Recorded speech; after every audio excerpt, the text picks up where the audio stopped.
Oh, good morning, good afternoon, and good evening, everyone. Welcome to today's live stream. I'm the skipper, as you know, and I got my good friends that are popping up here. First one's going to be Austrian Stacker. How are you doing, my friend? Hello, sir. All well here. How are you doing? I'm not doing too bad. I've been very hectic this week, getting ready. Hectic. Oh my goodness, yes, crazy, but it's coming together. Uh, how about you? Yeah, thank you. I'm very well. I went hiking weekend with my wife, so my legs are still hurting. Oh my goodness. Well, that'll do you. You're not used to hiking then, are you? uh, I haven't done it for quite some time. Well, it's yeah, it's been a long time since I've done any hiking. I miss it. Got to get used to walking, no less hiking. Hiking is walking with an attitude. Yeah, that's right. And of course, oh, I see Dale is popping in. Look at this Dale from Coin World UK or Quack. Hey guys, excuse me. The Dale. You're lucky really because our internet just went down. I had to restart everything. So Really? That's kind of like that. For a minute.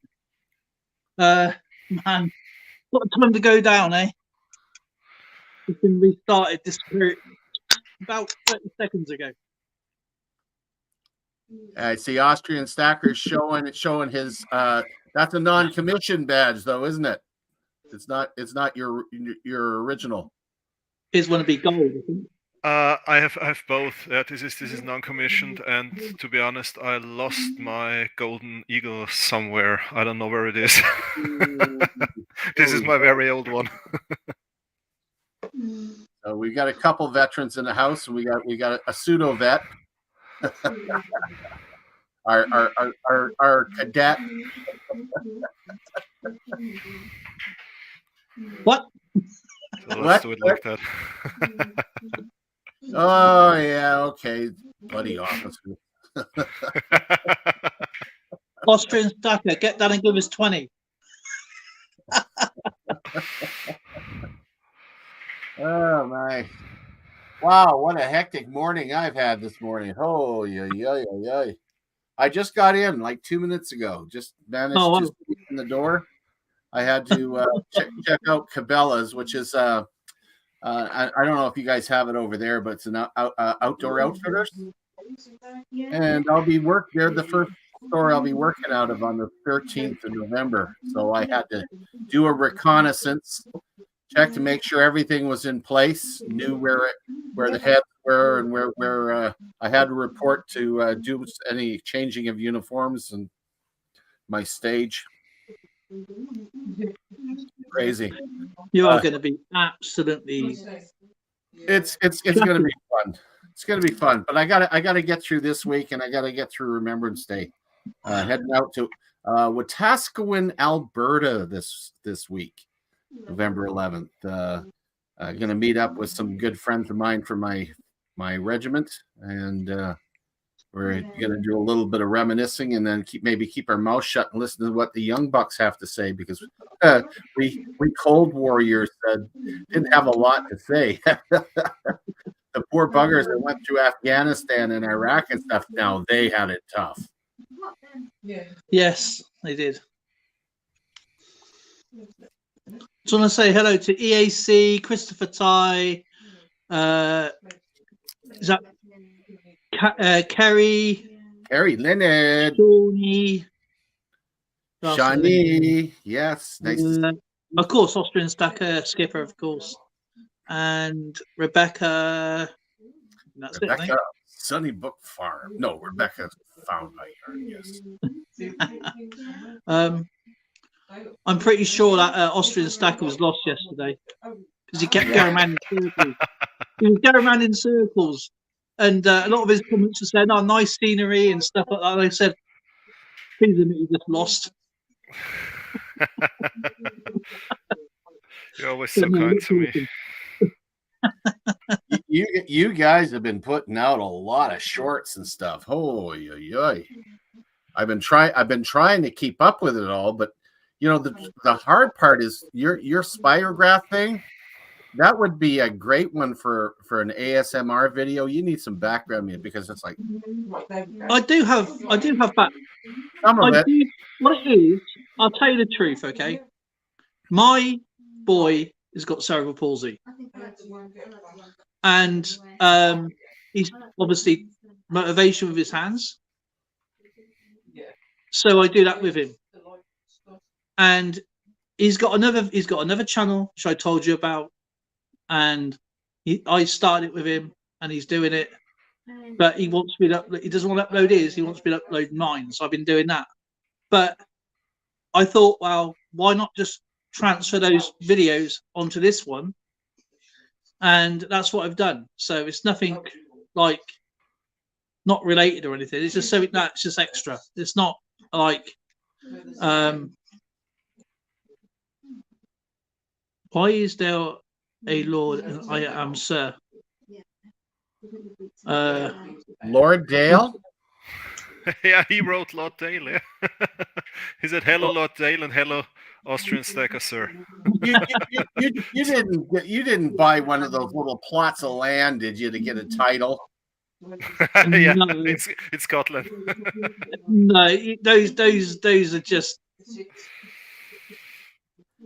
a fad. They're not even real. How can you buy land off the crown?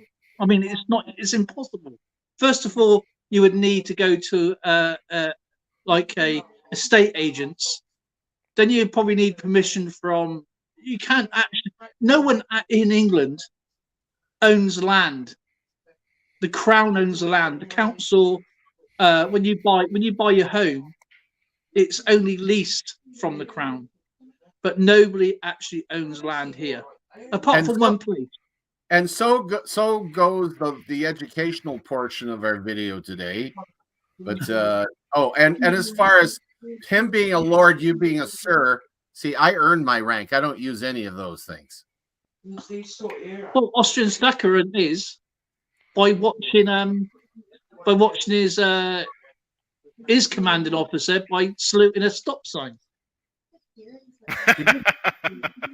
You remember that? That sounds vaguely familiar. That's how he got his rank. You see, because he goes, "I know something about you, and you better promote me." That's what happened. And his commanding officer was so worried what it was, they just let him have the first lieutenant, right? Really? I think that's what it was. But that is so funny. The stop sign. Lordy, Lord. I'm never going to forget over that. That is so funny. I also have my dog tags here.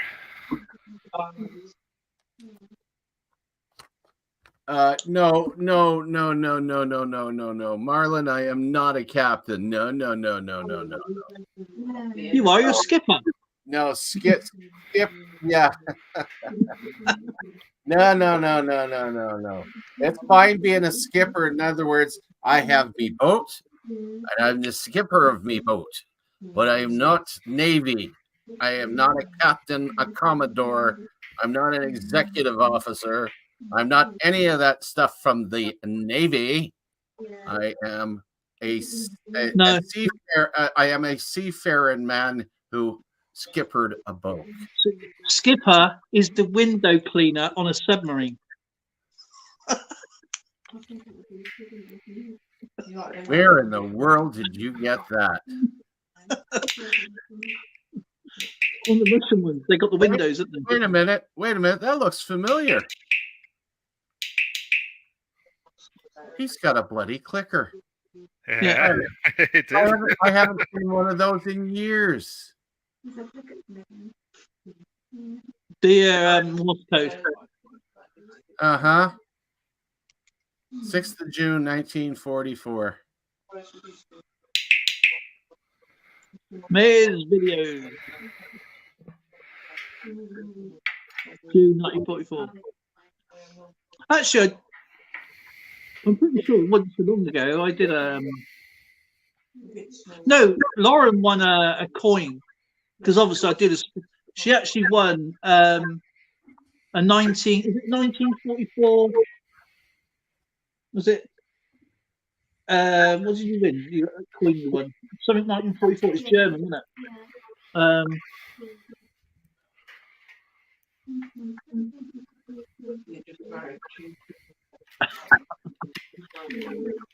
The clicker was replaced by the juice bottle cap in the 90s. Yeah, okay. You know, if you found one of those metal detecting, it'd be a cool find.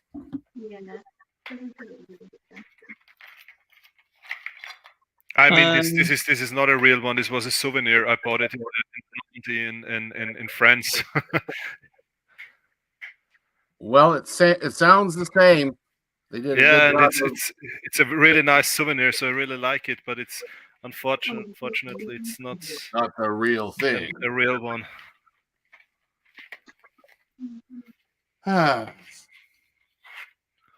Wow. So, what has everybody been up to anyway over the last week since we've all seen you? Well, you know what I've been up to. I've been teaching somebody how to play cribbage. Yes, I still can't sit down on that. I got one of those rubber rings you have to sit down on, you know. Those cushion rings. Man, did he give me like an hiding on that? Oh, but it was so much fun. Oh, yeah. I've also been looking for different types of games that we can run in a live feed. That is different than all those other ones that are out there because they're getting very repetitious. These race games with ducks and stuff, or the wheels. There are other things, and the one I found that's really cool. I'm trying to learn how to do it. You build your own trivia game.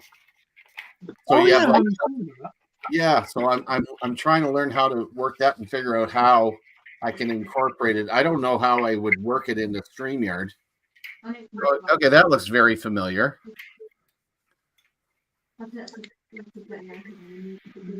That looks very Canadian. Very, very much so. Yeah. But I still haven't found what I'm looking for. That's why you went for a hike yesterday. You haven't found what he's looking for. I know what is. He's looking for a black toonie is what he's looking for. What do you do?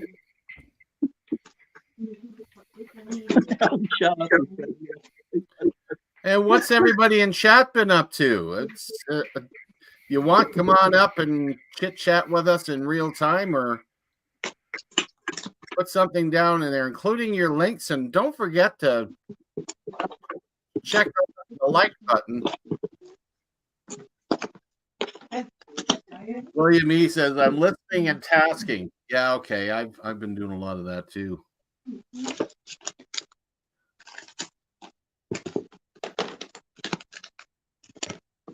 Yeah, cribbage isn't that hard to learn, Torchy. It's just a matter of practice. Oh, you got a black toonie in your. Okay, good for you. Yeah, they're getting a little harder to get, but how they end up out in the wild, I cannot fathom it.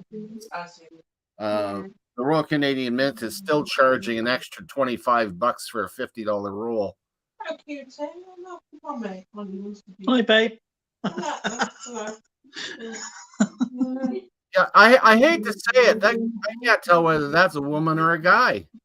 Yes. Yeah. It's Maria Teresa Talia.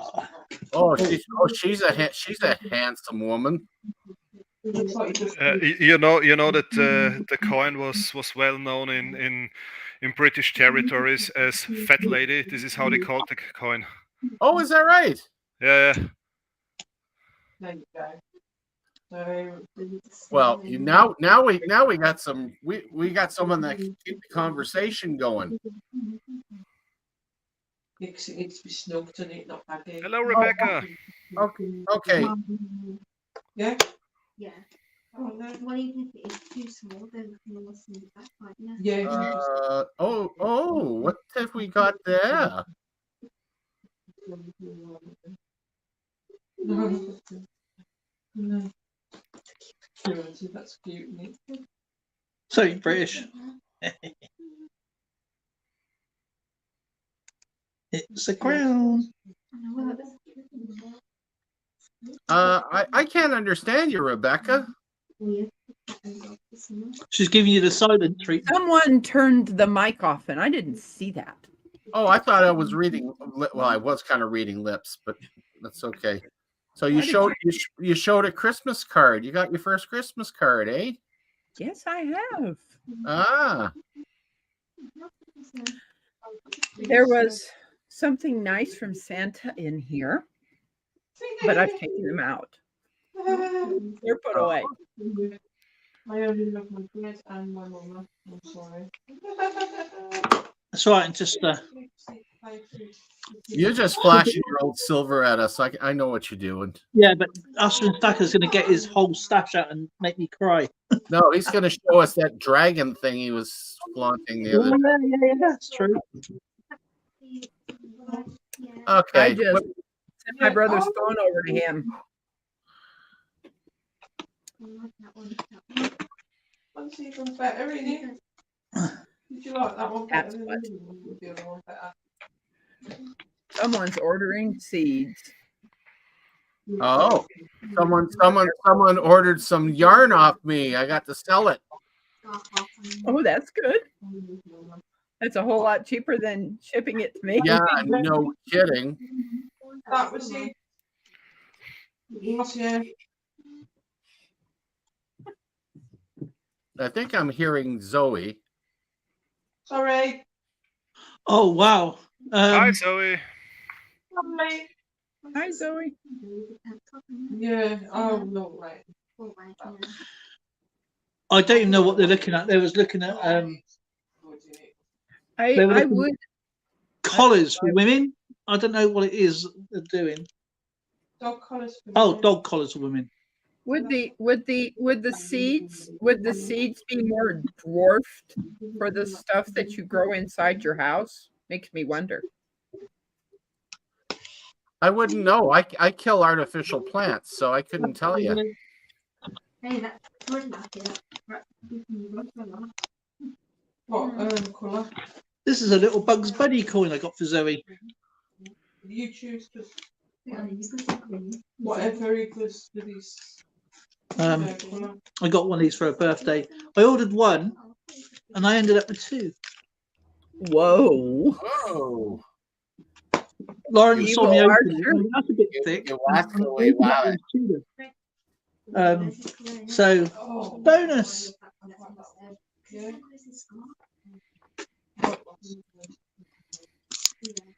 £100.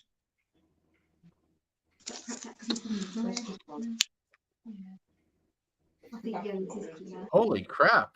Right. Let's do it. Wow. Oh, good to hear, Christopher. I'm always happy to hear that the stuff I sent out actually got there. Yeah. Yes. But there is one thing that I did do, Skipper. Yes. I love the stamps you sent me, so I put them inside the card. I glued them inside the card. Really?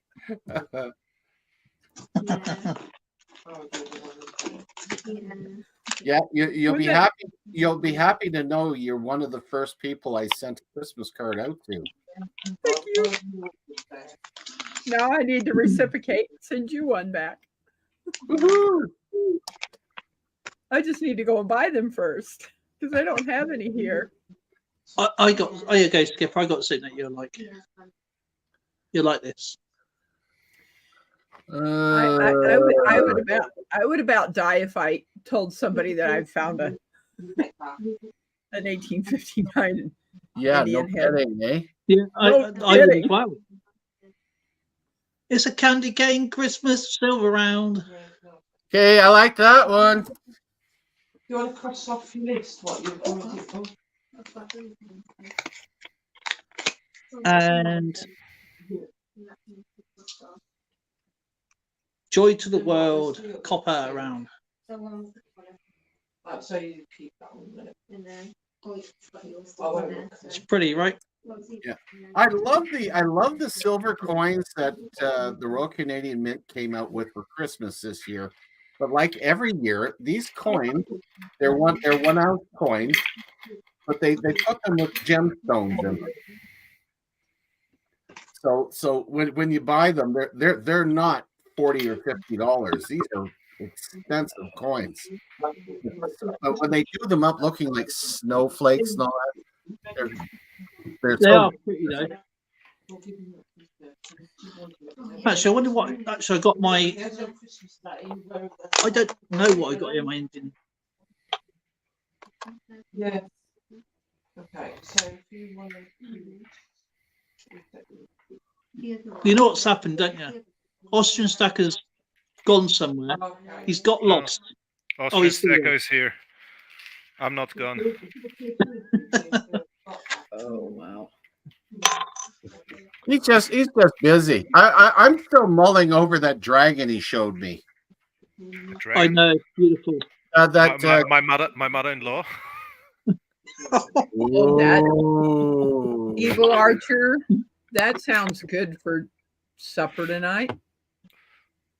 I might have to call someone. Yeah. I'm terrible.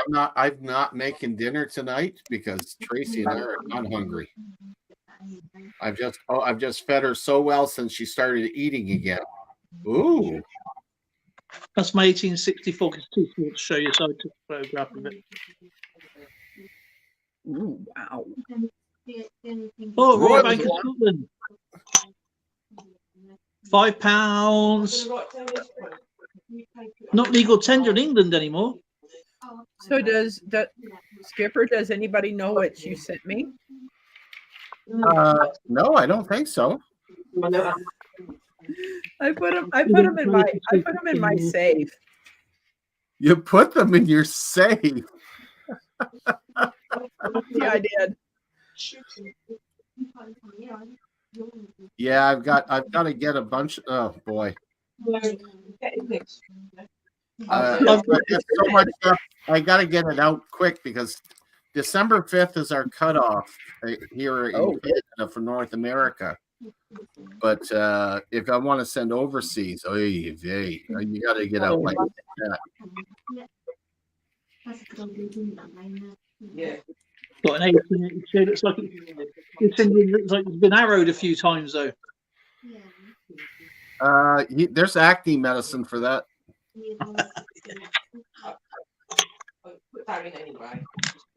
Okay, 4th of June 2012. What's that supposed to be? 1907. Oh, I just wanted to show you that I've been to Canada. It's a passport stamp. Okay, 2012. Holy cow, that's ages ago. You mind? Talk to you on the run. Yeah. No, let's go.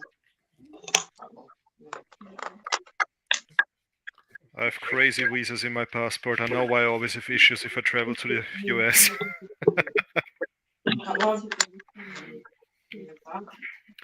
Torchy on the Run is leaving. It was great seeing you here. Yeah. Why is a week in there? What's this one? No. Oh, I've got a date run.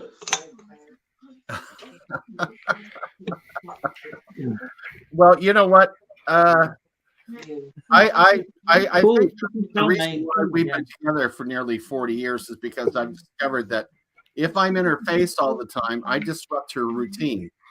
So the best thing to do is get the heck out of her way, allow her to have her space, and every once in a while, when she wants me in her space, she'll let me.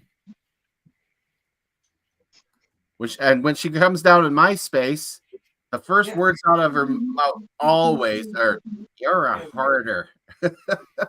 No, I'm not a hoarder. I'm a collector. I organize. It's all put in log sheets. I know what I have.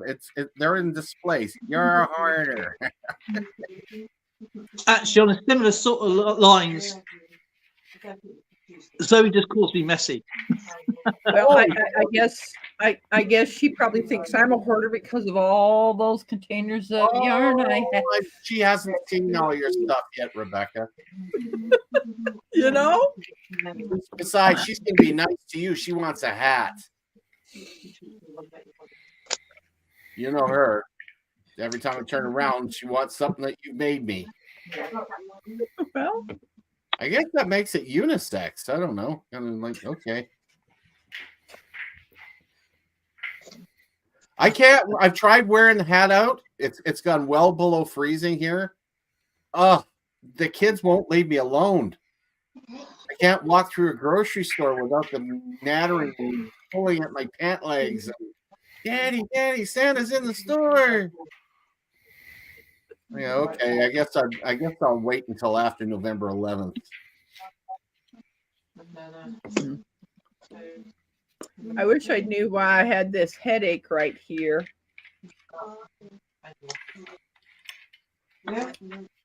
It's not a farmer. It's not a farmer's headache, is it? I don't know what a farmer headache is. A farmer's headache is when you're standing in an opposite field and you're going, "It's migraine." No, it's not. It's migraine. Oh, yeah, I know that. Oh, Yeah.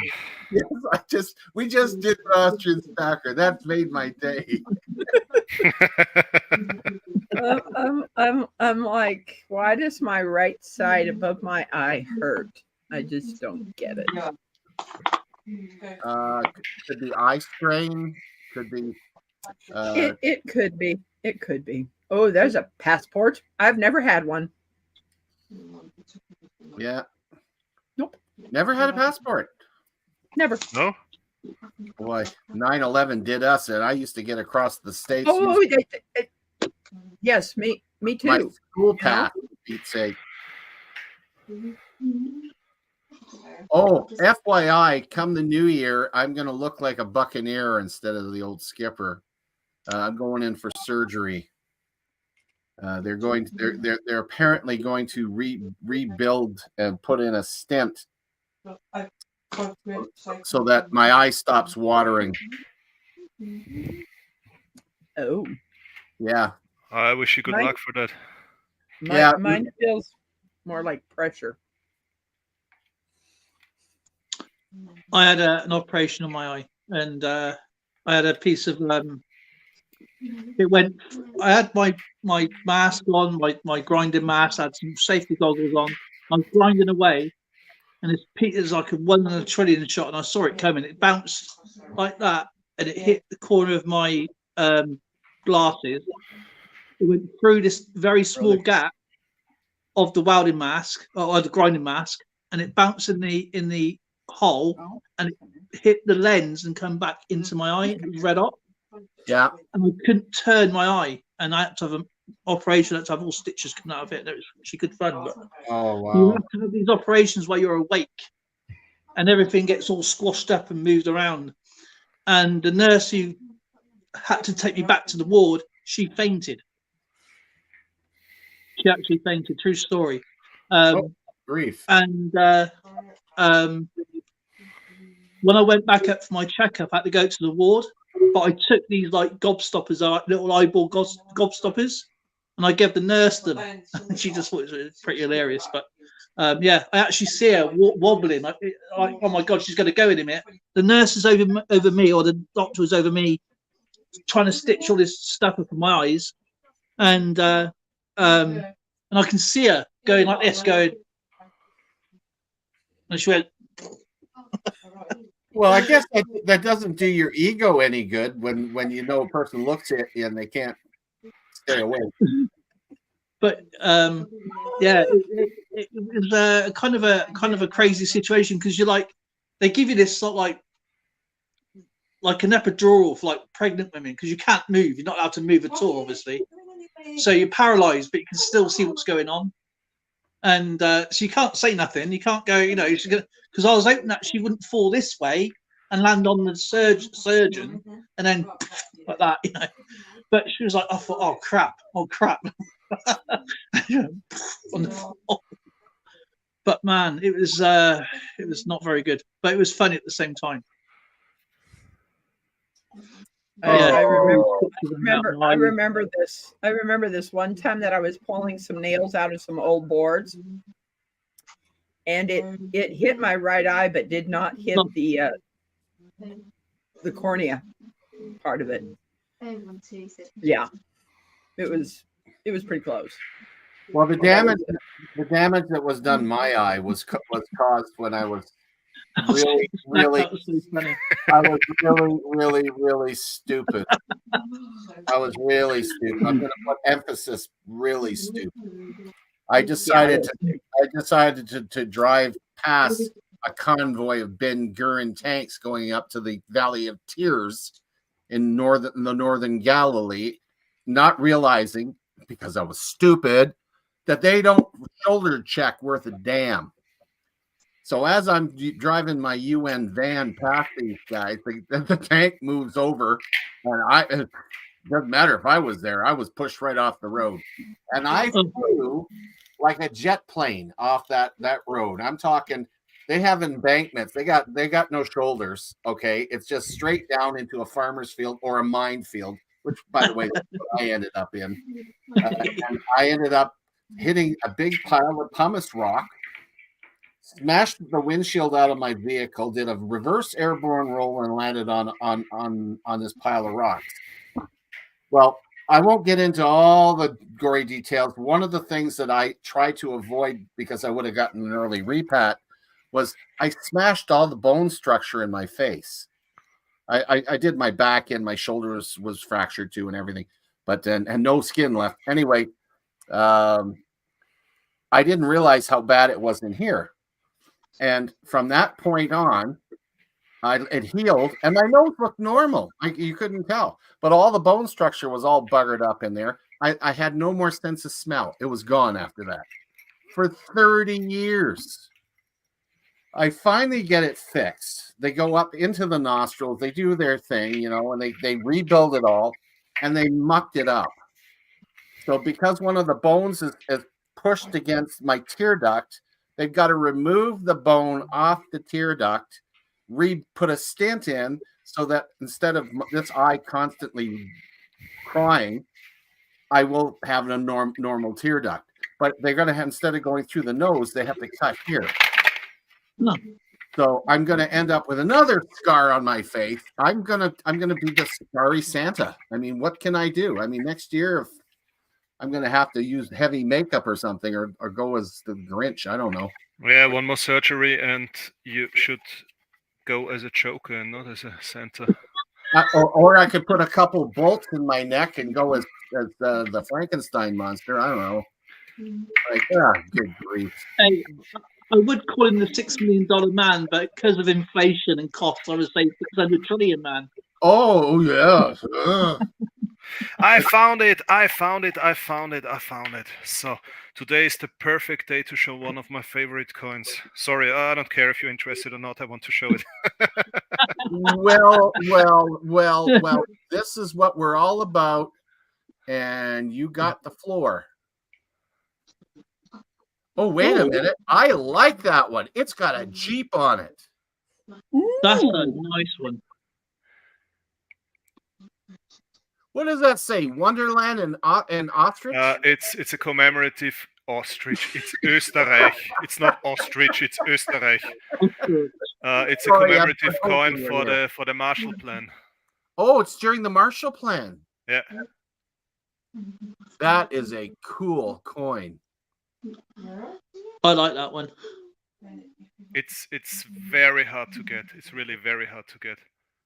He's only saying that because now he doesn't want us to try to find them. Yeah. 20 euros as well. So that is that a 1 ounce still though? No, it's not a 1 ounce. It's give me a second. It's where is the COA? So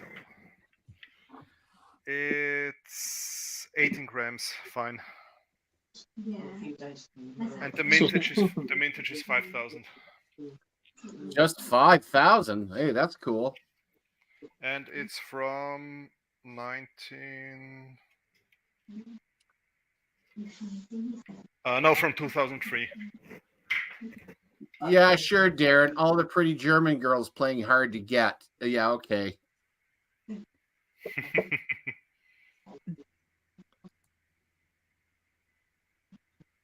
That is a very nice coin. Yeah, I love it.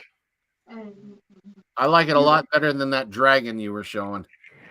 And the dragon was ugly. Oh, yeah, I saw the dragon. I get the concept that, you know, you normally get dragons to the side or whatever, but when it's actually face on, it don't look right.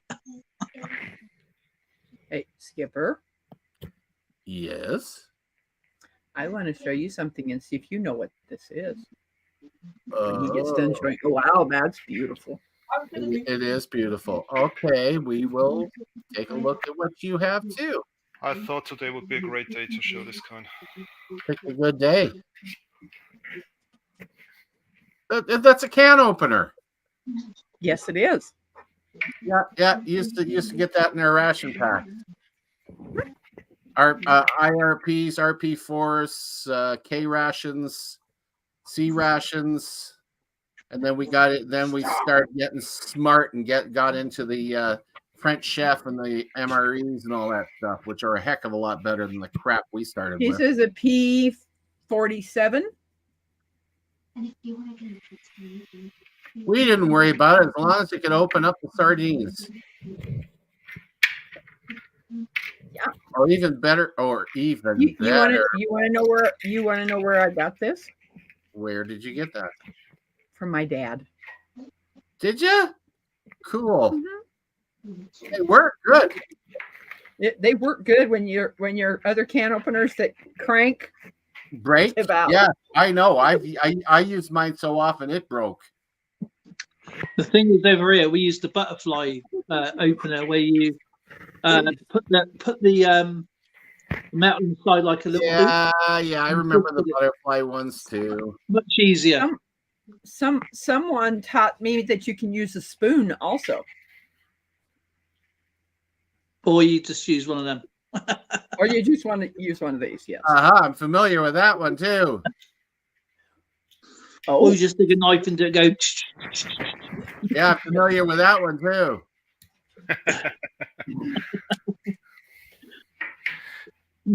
Or you just get someone else to do it for you. Look, And that's even better as long as they know what they're doing. Do you also have this cutlery in the army? Oh heck yeah, that's the KFS. And what we have here is a can opener. We didn't have that. That's cool. That's just for the beer. You have the spoon, I'll be and back. The knife, and the fork, and I'm then you have. gonna go get something out of my bedroom. Okay.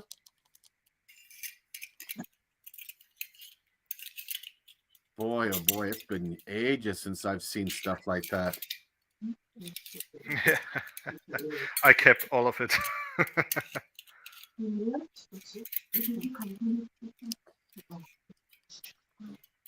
I think back where we had our mess tins and we had our bloody KFS. We had a water bottle with the cup that went with it. The young fellas that are in the service now, they got bladders on their back. They got special heating pouches where we're chemically heated for them instead of having to start a fire, putting in their boil bags. Like, wow, what great kit. Yeah, it's come a long way, isn't it? even when I used to go out and do like making the field rations, do the same stuff. with the water, with the purifiers and everything else like that. Oh yeah, you remember the iodine tablets? Yeah, Yeah, of they don't course. sour. Okay, that. That was always my favorite piece. This is a I'll get to you in a second. Yeah. No worries. Okay, it's a Gerber. Yeah. it's a Gerber. You have these things on the side that you slide it up. Yeah, pliers. I didn't notice this until something a little bit sooner. Let me block this off a little bit. There is 2 little cutting areas. Yeah. On this. Then it also has that one that has a serrated edge for cutting, I guess, lumber. Yeah. Let me pull the rest of these up. I'm going to put that one away. That one scares me that I'm going to get cut. I honestly thought that was, when you first put it up, I thought it might have been a marlin spike, but it's not. This is the one I don't know what it is for. Okay, I'm going to pull these other 2 back. But it's this one here that I'm not sure what it's for. I couldn't tell you. I've never seen anything like that before. Have you, Austin Stacker? You ever see anything like that on? What? Show it again. I wouldn't even have a clue what that's for. I think that's a threading, like cotton and stuff like that. If you need to sew up stuff, like boots and stuff. So you have like if you break your boots and your boots go, you can actually. And there's eye, and then you spread the through. And I think this is for opening a can. Yeah, definitely. But that hoop, I'm pretty sure is for putting your boots, for putting laces for your boots to help. Yeah, and then there's a Phillips screwdriver. That's all on that one side, and then the other side has, of course, a file. Yeah. A file. See,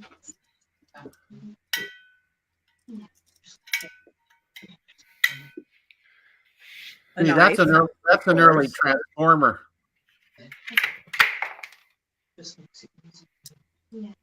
And there's all these smaller things down in here. Let me grab something so I don't cut myself. Yeah, that's an interesting tool. This one's got 3 things here. So let me get the file out of the way. We have that one.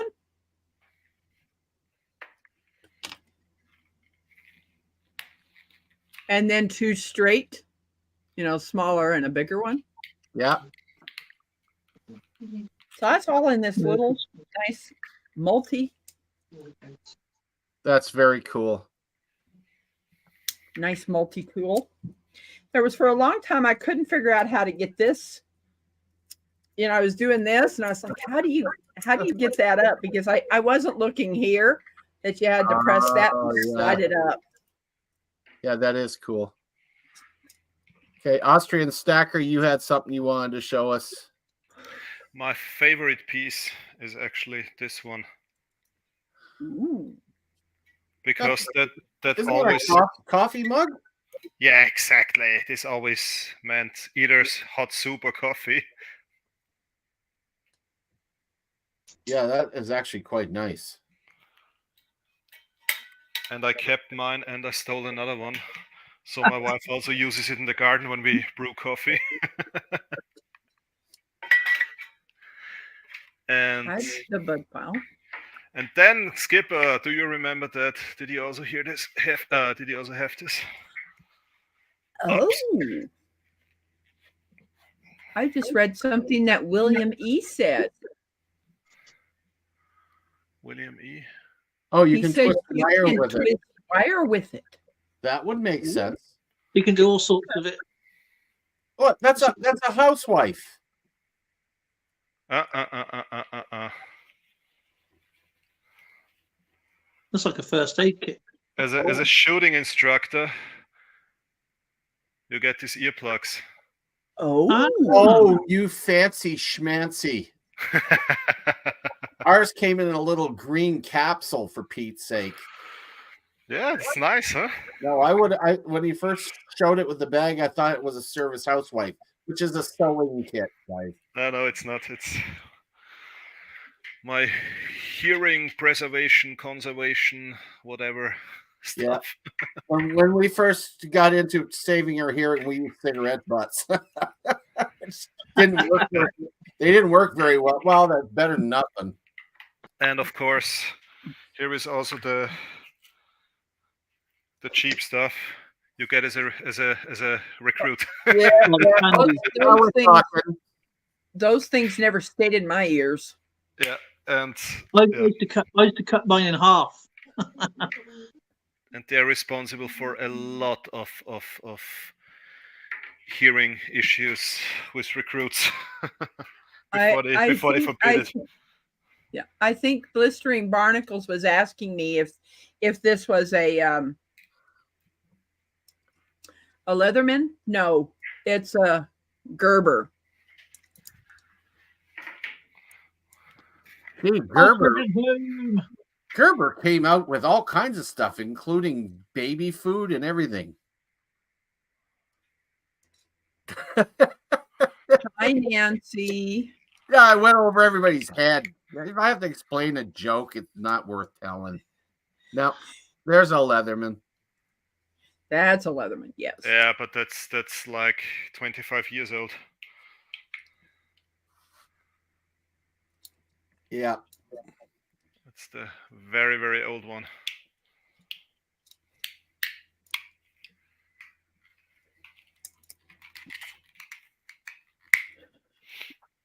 It was so funny last time after the live stream. I asked Skipper because we discussed about stolen valor and so on, and I said there are certain things everybody who served in the army in the whole world knows what it is.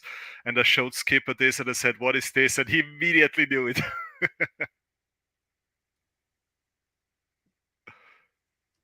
You remember that, Skipper? Mm-hmm. I'm just wondering if anybody else can guess it.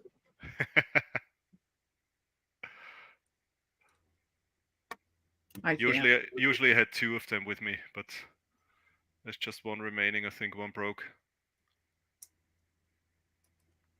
Oh, look, Dale was really thinking hard on that one. I could see smoke rising from the video. No, Marlon, it's not a harmonica. No, it's not. No, I'm pretty sure you showed this, and I can't remember what it is now. Yeah. Exactly. Oh man. You know, it's good to see you suffer with all the questions you give us and we can't answer them. Me? Yeah, you. No, it's not a harmonica.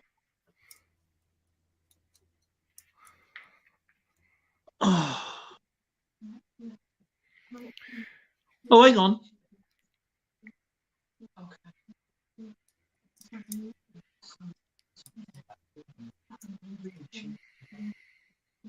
I know you have it on your. I know you're talking about. You have it on you most of the time. Oh, okay. Oh man, I can't remember the name of it. Yeah.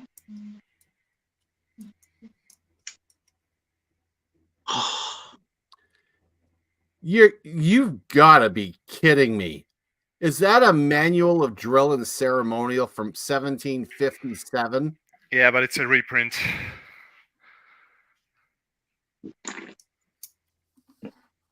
I got this as a gift from an officer from the UK. We've been on a training together, and I told him that there is nothing else that I hate more than drills and exercises and so on. And he sent me this as a gift. It's really very interesting. Oh, there wow. are even illustrations and. Yeah. You do know that. Do you know in Queen Victoria, she was not actually the Queen of Cumberland? because it's an old Saxon law. Where's my child working? So that's why she sent her uncle up there.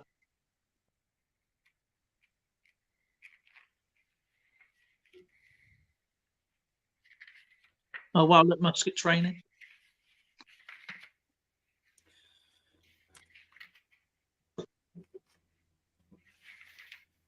What else is in there?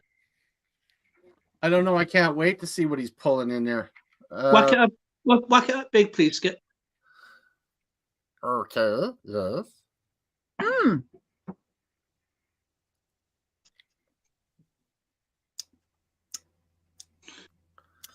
Yeah, muskets. Looks like a musket to me. Something about a flintlock that's yeah, how to set a bayonet, how to set a flint by the looks of it.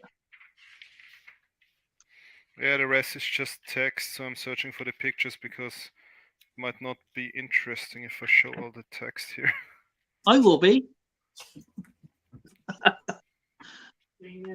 I think since we're talking about he was just showing weapons, one of the things that I think there's fascinating when you look at bayonets, how much they've changed over the centuries.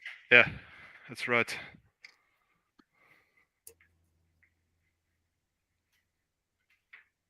Look at that. The military in London. You're going too fast. You're doing an Alex. You wanted to read it, or okay? No, I just want to see the actual. You're going too quick. For me, anyway. I don't know if it's.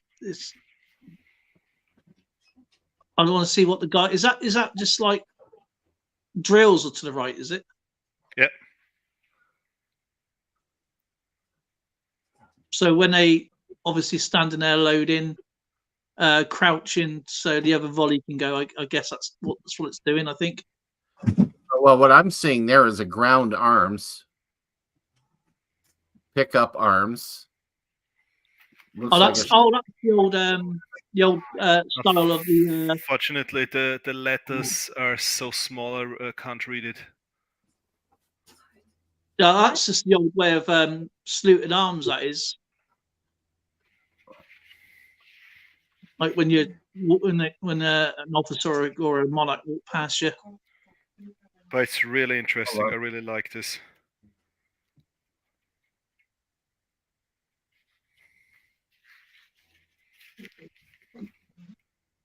Yeah, that's what that is.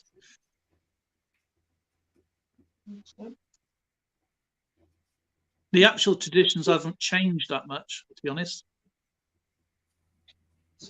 Shoulder left, shoulder right, stand at ease. Yeah, stand to attention. Yeah, okay. One arm goes down to the right, arm goes to the left. Change of arms. You're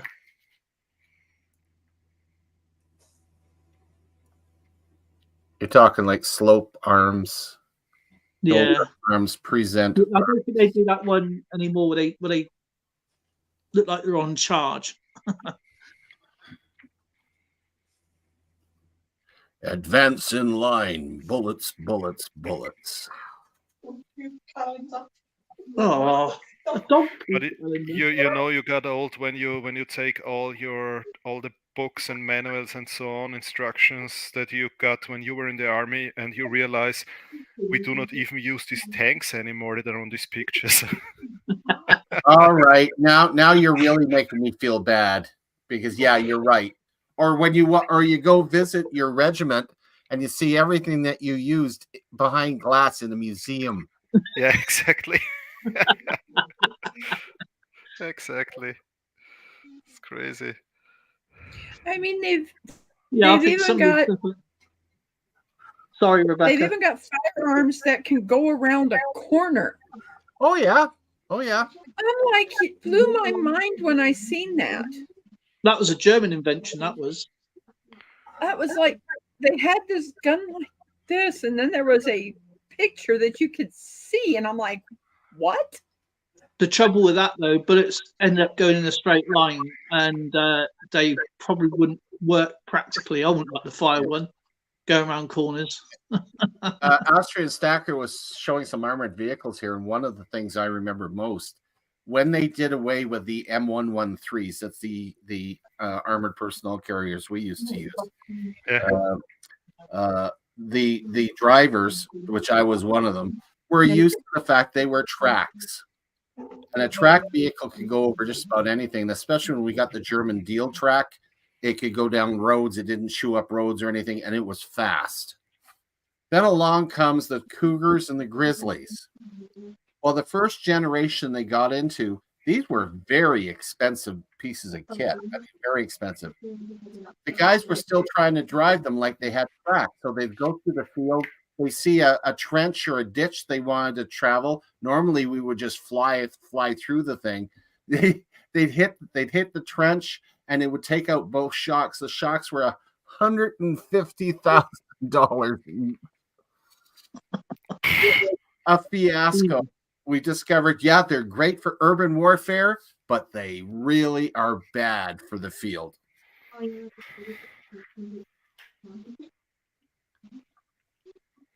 That's also interesting. I have a book here that's describing for commissioned officers all the documents and these permissions you have to sign if somebody wants to leave, if somebody wants vacation, if somebody has to go to another military base, if he's allowed to take his weapon with him or not. And there is a document for everything somebody wants to do. And here is described how you need to fill out these forms. And wow, I forgot all of this. Yeah, such is life. My goodness.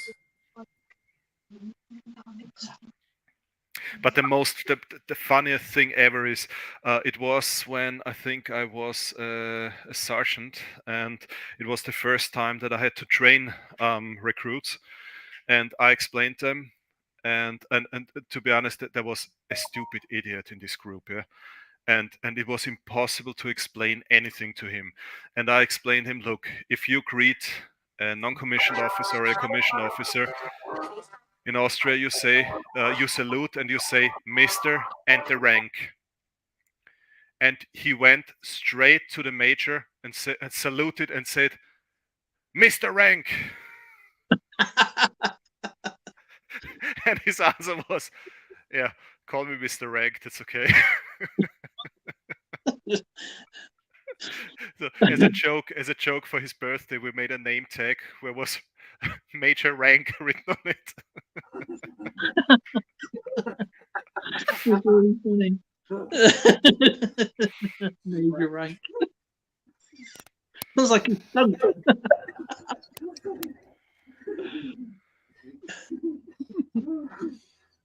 Oh dear. Love it when my phone goes off, gives me a little bit of a heart attack. It keeps me going. Silence is I'm keeping my hands busy. Why am I not surprised? Maybe it'll take my mind off my headache. It's like, Skipper, you noted that you Canadians obviously are wearing the beret exactly the same way like we are wearing it, with the what is it? The emblem over the left eye. What? Except mine's a little bit cockeyed here. Getting old. And it's supposed to be 1.5 inches above the brow. Yeah, no, you're wearing it exactly the same way like we are wearing it. Yep. In some Eastern European countries, they are wearing the beret in a very strange way because they have this eagle or whatever they have on it, the emblem, in the middle of their forehead, and then it looks like a mushroom. Yeah. Yeah, that looks odd. I've seen that. It looks very strange. Yeah. I saw this in Poland. It looks really strange. And one of them told me, he said, I would love to wear it like you're wearing it. Mm-hmm. Because it looked like a mushroom on his head.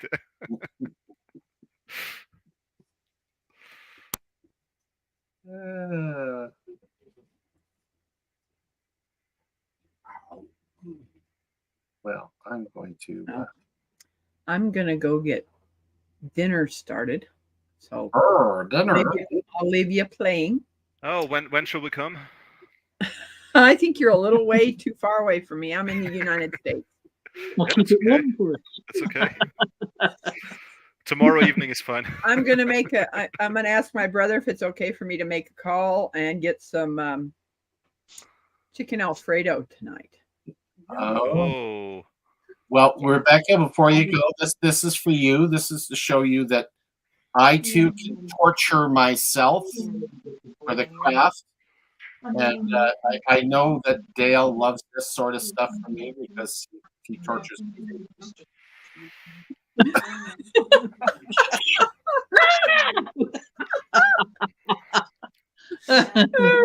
They're No, bleaching his. What's really interesting is I need to just stop being afraid of having my white hair show. Because I was told that I have some absolutely beautiful hair. You see, the problem with my hair is not white. It's white in the beard, but I got platinum blonde now. Uh-huh. That's pretty good looking for a guy that's in his 70s. you know how we call this color in Austria?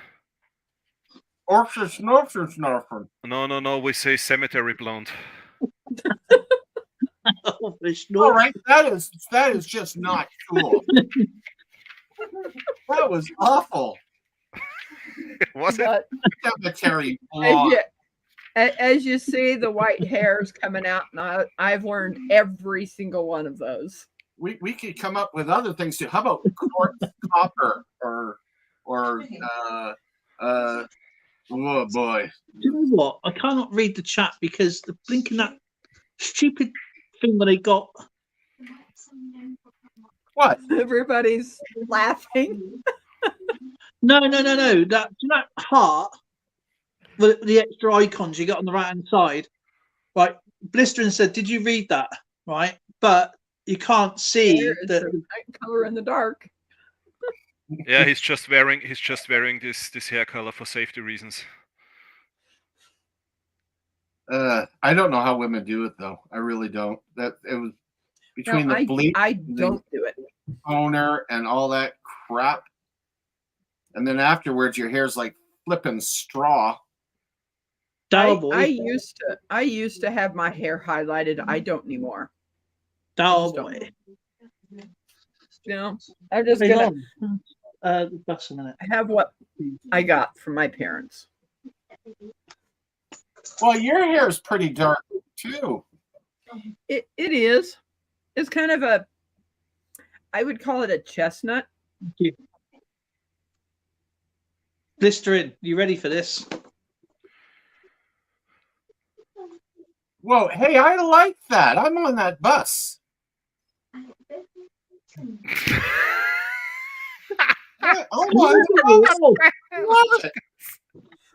During the war. Oh my goodness. Skipper and his buddies. All fools and horses. And yeah, Jolly Boys Outing, one of the best comedies you'd ever see.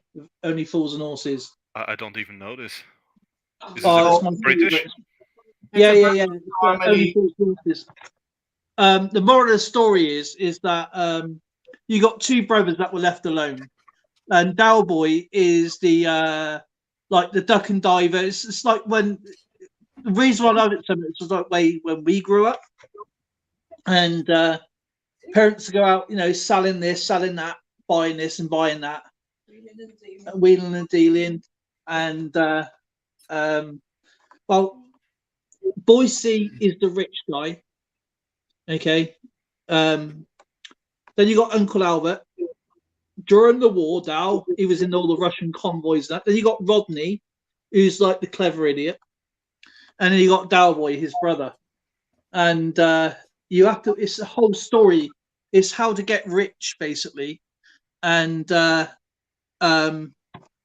Jason, Nicholas Lyndhurst, and Buster Merrifield. I can't remember Boyce's name. Now I look like I'm on the bus. But the Jolly Boy Outing is a Christmas special one. And but yeah. So we have Austrian Stacker. Austrian soccer. You're trying to make him up. He looks like he's greasy Sicilian mafioso or some bloody thing. Yeah, but he's the rich one. I'm the rich one. Who told you? Ask Then my you've got wife. then you've got Skipper, you know. I would say that's Rodney's like me, the idiot. And then you got Dowboy. Oh, we have to find a Dowboy from somewhere. We can't really call Rebecca a Dowboy now, can we? But yeah, if you ever watch the Christmas special that Jolly Boy's out in, it's really, really funny. But Only Fools and Horses is my favourite sitcom of all time. Believe me, I know it is. And I've got more stuff up there of Only Fools and Horses. And then the next one is Big Bang Theory. Holy moly. I'll see you guys later.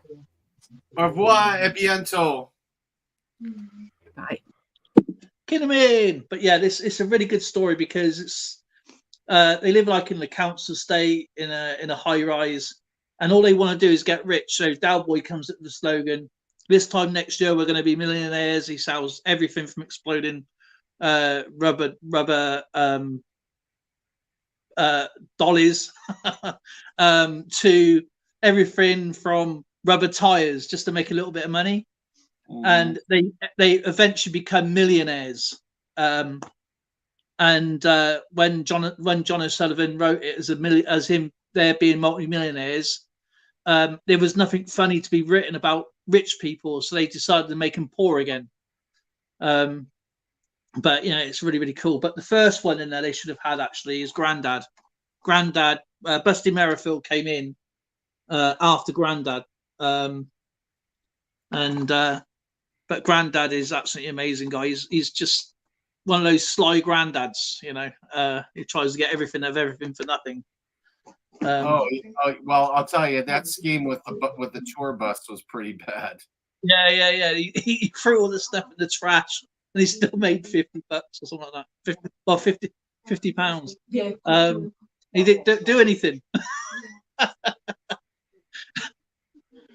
But yeah, when Grandad passed away, Buster Merrifield came in as his brother, and a fun fact actually, Buster Merrifield was never an actor. He was actually a bank manager. Interesting. Hello, kid of mine. And there was another series called this was all of them when they were all younger. But I can't remember, it's on the top of my head now, but if you ever watched The Green Grass, which is about Boise and Marlin, that's a really, really funny comedy as well. It's when Rodney gets married. I think Dowboy moves on, but they move out to the country, and it's such a funny series. It's worth watching. It's called The Green Grass. It kind of reminds me of Trailer Park Boys, only British. A lot of the American stuff that is like The Office and stuff like that. When they tried making Only Fools and Horses, the American version, they got some fantastic, talented actors, but they weren't natural. They weren't kind of. They didn't have the charisma. They didn't have, and I think that's where a lot of it fails. Where a lot of the original American stuff would fail over here because it's a different sense of humor. It's like I like Home Improvements. I find that hilarious. Friends. I like Friends. I like How I Met Your Mother. I like all that sort of stuff, But Big Bang Theory, that's my favorite. Big Bang is my favorite American one. But Dowboy is my favorite because it just reminds me of us growing up when as kids. Dads and like always trying to wheel and deal sort of stuff. I must have a sense of humor when it comes to British humor because Give me Red Dwarf any day. That is my favorite British comedy. Craig Charles, he's just an idiot. I know you like it. I'm not going to mock you for or knock you for liking. Well, I won't knock you for All Fools and Horses because I hate that one. But it's I tried. You never even watched the whole series. That's the thing. Because I keep it's like my brain goes like a television set when it's off channel. If you watch it from the beginning and go all the way through the actual story, you'll understand it better. I'd rather watch Mrs. Bouquet. Keeping Up Appearances. Yeah, I'd rather watch that than all. Or but that's just that type of humor is individual. They're just individual episodes. Yeah. So when you watch those older ones, they're just an episode of that particular day. They're not actually progressing anything. But only fools start off with their dad leaves them, and they're on their own, and they progress as they go through. I mean, they tried selling. They even actually successfully sold tap water, but what they didn't realise is that it was nuclear waste dumped into the river, and at night it glowed. So they were selling everything. That explains a lot. They were selling nuclear tap water. But yeah, Young Sheldon is a brilliant. Yeah, I love Young Sheldon. That's absolutely awesome. Mr. Bean, I hate it. Mr. Bean, personal preference. It just goes to show we have so much in common.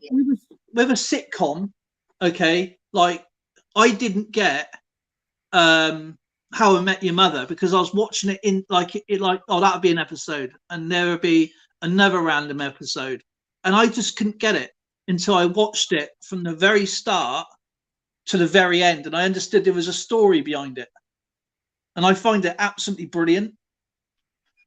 But at first, it took me ages. Lauren's going, just watch it. I goes, yeah, but I don't understand why are they laughing about chicken nuggets this time? I don't get it.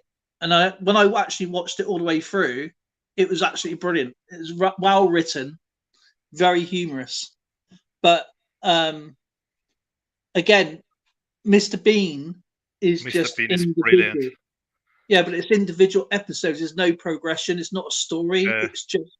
It's just they made that particular episode, and you can watch it anytime. It doesn't have to be in order, and it's fun. Yeah. 40 Towers, fantastic. Oh, again, brilliant. There's no progression. It's like Big Bang is a progression where they start off being in 4 individual lads with a Dumble on next door, and they obviously all got married, had kids later on in life, and Sheldon got his Nobel Prize. Did he? Yeah.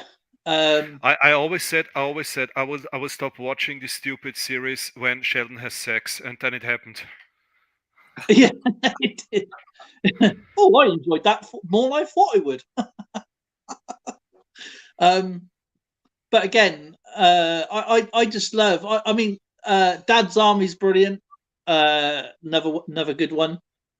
I love Dad's Army. The Vicar again, you got Zoe going like this. Do you watch Peaky Blinders? Yeah, I love Peaky Blinders. Yeah, I love it. Oh, fantastic! It's actually quite funny because obviously Zoe is actually from the Black Country, and but it was filmed in Birmingham, which is back then not part of the Black Country, and she always comes up with that statement because there's always a rivalry between those two areas, between like Dudley and all them, and West Brom and Birmingham, and now it's all classes, and they're like one's a yam yam and one's a yo-yo, I think, it is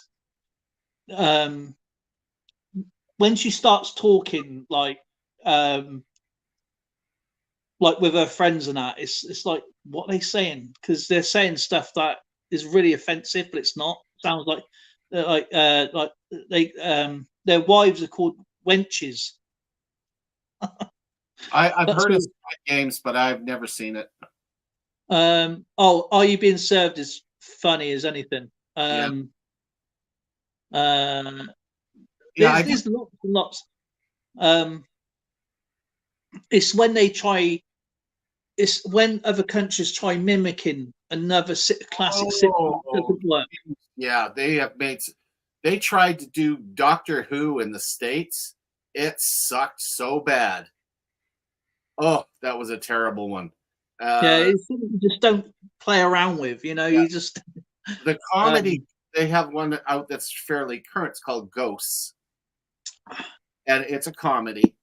And I've watched the British one and the American one, but hands down, the American one is so much better, way better.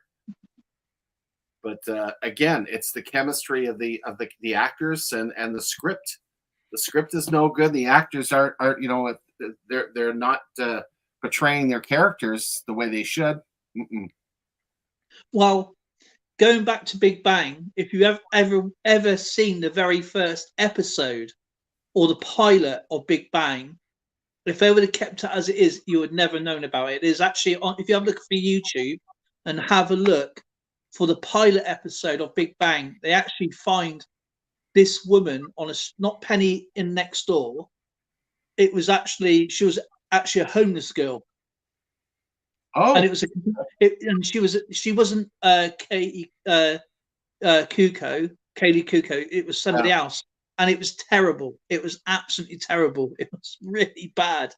They kept the jokes in and all that in. The actual script was more or less the same, but man, it was bad. It was really, really bad. It's worth watching just to see how bad it was. Then you can see how with a massive improvement it became. I used to like Cheers. Don't know if we Cheers, Bread. If anybody remembers Bread. No. Home to Roost, and all them stuff. I like Ghost, but never watched it. My husband has to TV. Ghost. Yeah, Ghost is really quite good in the US. Ghost. Yeah, it's essentially a woman inherits a manor house. She turns it into a bed and breakfast. Has an accident, hits her head, and suddenly she can see all the ghosts that are in the house. Oh, God, sounds pretty cool. And it is hysterical because these ghosts are from in the States. One of them is a Viking. Oh yeah.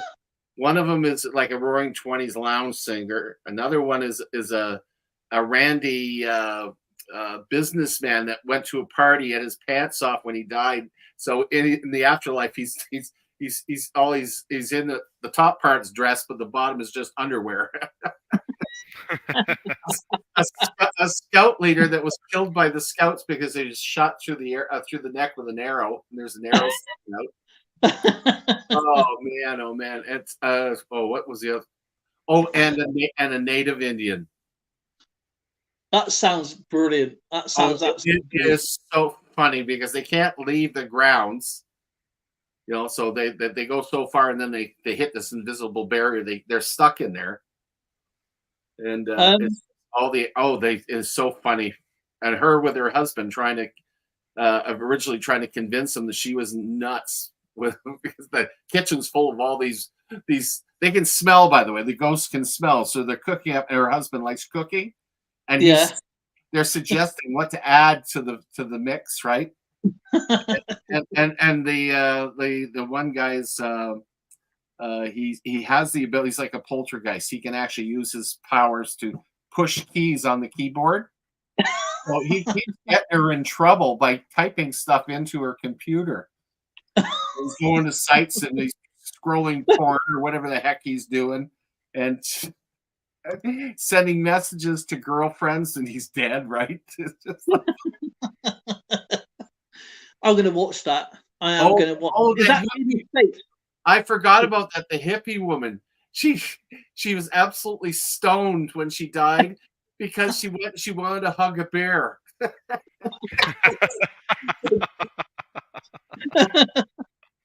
No way. Oh man, I'm gonna have to watch that. I don't know how, but I'm gonna watch that. Ghosts. Because we had a similar one, but not as funny as that. This is going back in the 70s. It's called Rent a Ghost. It's more for kids than anything else, but that was still pretty funny. How is this one series called where the US and British soldiers are in a German concentration? No, it's not a concentration camp. Actually, it's a prison of war thing. Hogan's Heroes. Yeah, Hogan's Heroes. Yeah, that's a classic comedy. I have all DVDs. It's called A Cage Full of Heroes or something in German. Yeah. Sergeant Schultz. Yeah, exactly. Or Colonel Klink. Crikey, us going back now. I can't remember the name of the characters. Hogan. But I remember. No, he says it, and I can. I love the French guy. The French Canadian Royal 22nd Regiment. Yes. Yeah, exactly. What was that one with another one? British Army where they're captured. In Half Hotman. I can't remember the name of the actor. I'm not very good at actors, but in Half Hotman it's called, and they're like entertainers. To Google it. Hang on. There he goes a Googling again. There he goes a Googling again. There he goes a Googling his Dale. He's going again. He is Googling again.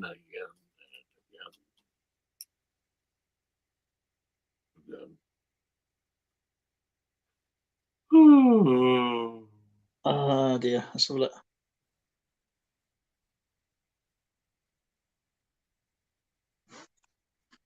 This one.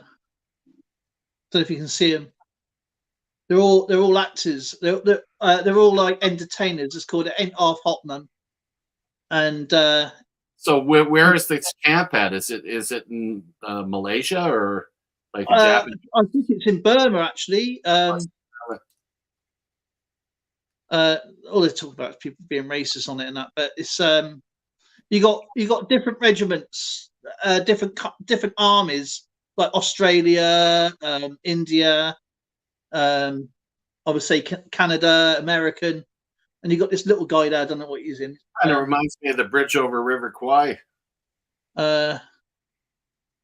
Except it wasn't comedy. It ain't half hot, Mum. Yeah. I've not heard of that one. But they all go on stage to entertain. I'm not sure if it's like the Japanese or I'm pretty sure someone will tell me, but that was actually pretty funny. What was his name? The thing is, do you remember him? Yes. He was actually a sergeant major in the army. And he was a sergeant major there. Well, that makes his character easy to do. Yeah.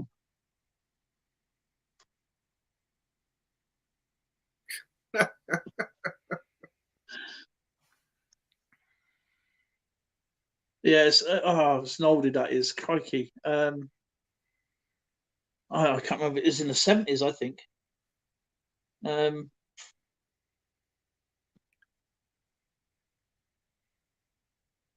I'm not very good with entertainers and actors and stuff like that, unless I see them. JP wants more. Windsor Davis was battery sergeant. Sorry, Malvin Haynes was the bombardier.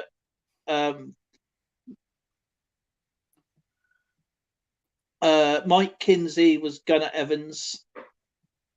Michael Bates was Ranji Ram. So they're all from different, I would say, Commonwealth regiments. But yeah, it was funny at the time. Yeah, based in British India, I guess. I don't know. He probably knows more than I do, but I'm not. Years ago, Rob Random. No, they're not the same anymore. They're not the same anymore. People get too upset easy. Let's just say when it comes to comedy. Oh, can you imagine comedies on like Married with Children, for instance, or Yeah. or Archie Bunker? You know, those shows were funnier than hell, but they are so politically incorrect. So Monty Python's. Monty Python's. I love Monty Python. Yeah, but imagine if they would make, I don't know, Life of the Brian. If they would make this now, yeah. They're actually John Cleese. He got banned, but he lives in America, and he goes, "We're making a new Monty Python film, isn't he?" Yeah. And it's coming out in 24, I think. And he goes, "To hell with it. I don't care if it upsets anybody. It's comedy. It's humor. Get over it." That's exactly what he said. Because I think one of the best skits they ever did was they were sitting in Israel, and one of the guys says, I want to have the right to be pregnant. And they have an argument. Says, "What are you?" A typical Monty Python routine. Yeah. What do you mean? I want to be. It all starts with, "I want to be called Loretta." Yeah, that's right. I want to be called Loretta. Yeah, I remember that.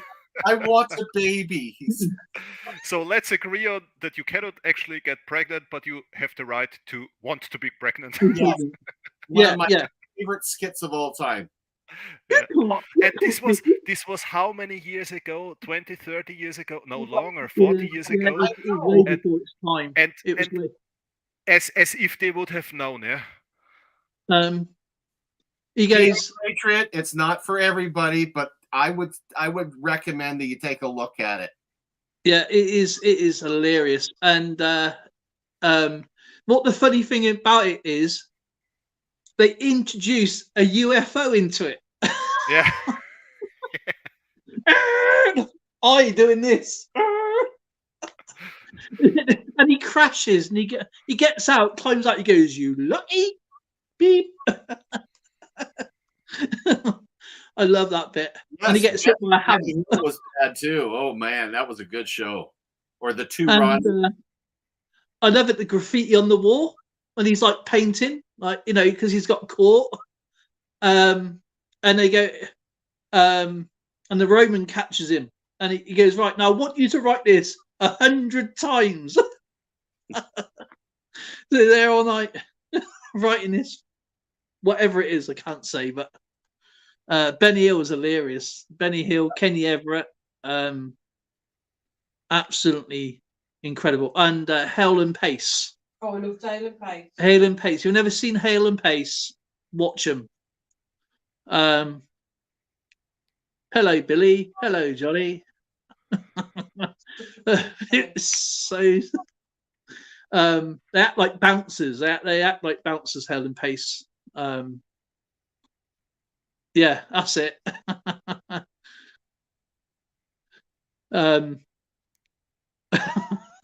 But my favorite scene of Life of Brian is this episode with, "What have the Romans ever done for us?" Yeah.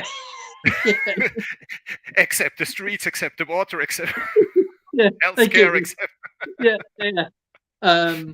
medicine and this. Yeah, but what has the Romans ever done for us?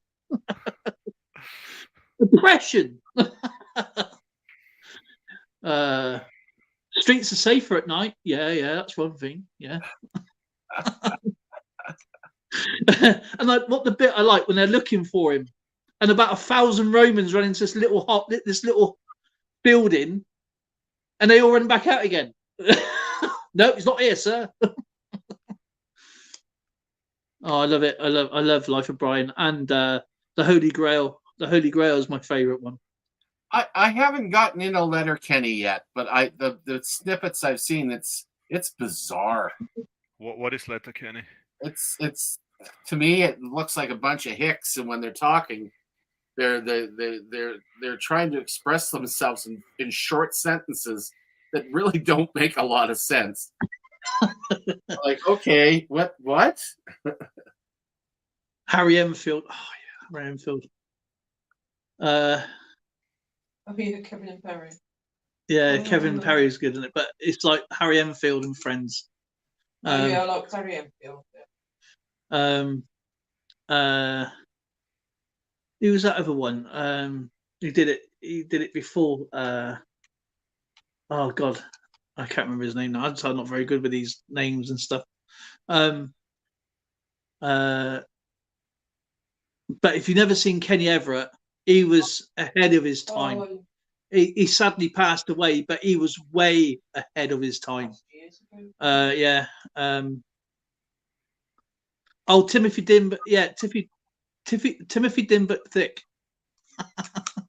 My TV, when I was growing up, I just swung open the shutters and then leaned out the window and looked at the ship in the bay.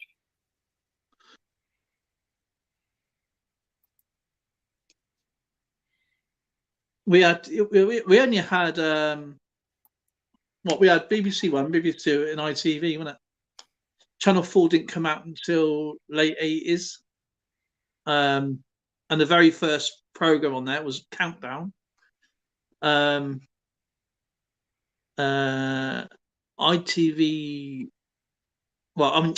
Channel 5 came out in, because Seb worked for him. He was one of the engineers. I think that was late 80s.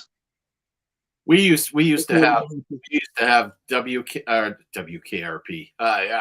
WKRP in Cincinnati. WXYZ and CKLW in Windsor. So we got two channels, and then we had a special, and not just the rabbit ears. We had a special part of the rabbit ears that was round that allows us to catch UHF.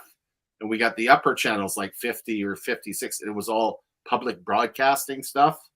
Yeah. And that was it. And of course, TV went off at midnight. So you ended up with the test pattern and all that stuff. But on weekends, it was great because they kept it going for a couple hours more. Because at midnight, you had all the B movies, all of the really bad horror movies from the 50s. Freaking the Swamp Thing and the creature from Planet X and all this stuff. And all them. and the shows themselves, the hosts were half of the entertainment. You had Morgus Presents or Shock. Yeah, but even the bad movies were even the B-sides, the bad movies were much better than the bad movies now. So they were so entertaining. Exactly. I remember watching. I totally agree with you there. Yeah, I remember watching the House on the Haunted Hill with Vincent Price. Oh, I love House on the Hill. And I was so traumatized by that. I was in my 40s, and I still hallucinated every time that stupid movie came on TV. Because the drapes would be rocking back and forth and everything else. Is, come on, you can see the strings on the skeleton. What the heck's wrong with you? But it's because I was like 5 years old watching this stupid movie. Shouldn't have been watching it, but no. How was this science fiction movie called where they actually used sorry, I need to search the word. Do you remember on the radio where George Orwell they used pot lids for UFOs and you could see the strings, and how was yeah. Was it Deep Space something? How was this called, this movie? Deep Space Nine? No. No. Yeah. He's talking about George Orwell's World of Worlds and stuff like that. No. Forbidden Planet. At the late night double feature picture show Mars. sci-fi movies. Now he's looking it up. Yeah, I don't recall the name, but The this was. They were so good. Actually, in Canada here, we have a Faithful. classic TV channel, and I can watch all the B movies I want. I remember being a kid, and my mum and dad, because I saw it as about obviously science fiction, was V. Absolutely fantastic. That was the only time I was allowed to stay up at night and watch it, because obviously American, they broadcast it on British television, but it was quite late, and it was V. I love that. Actually, that was a good series. I'm looking at what Rob Random saying here. Said first off, League of Extraordinary Gentlemen was actually, I liked that movie. That was a good movie. I like Sean Connery, that one. Yeah. Spaceballs was a great comedy. If you like John Candy. Spaceball was hilarious. Yeah. I did not like Flash Gordon. I thought it was dumb. I thought Flash Gordon was pretty cool, actually. Yeah, but all your taste buds are in your mouth. Yeah, but you got to realize it's Queen as well doing the soundtrack. You had to say that, didn't you? Because you know I like Queen. Yeah. We've certainly come a long way from the UHF and VHF days, I'll tell you. Do you know what? With all the editing that goes on today, and when you get a movie, say from the 80s, where it's all cut out, and you go back to the VHS and you got nothing cut out, and you think, hang on a minute, this is another half hour longer here. Yeah. Oh, I didn't know. Politically incorrect stuff is removed now. I didn't know it was a series. And what is this Royston Vasey? Is the best place to go rambling? Is that someplace in the UK? I have no idea. I'm only saying that because it's a weird name. It's probably a series. I don't know. When I go a rambling. Picture prospecting. Kiddo Man. William E. I haven't had a chance to say hello to those guys yet.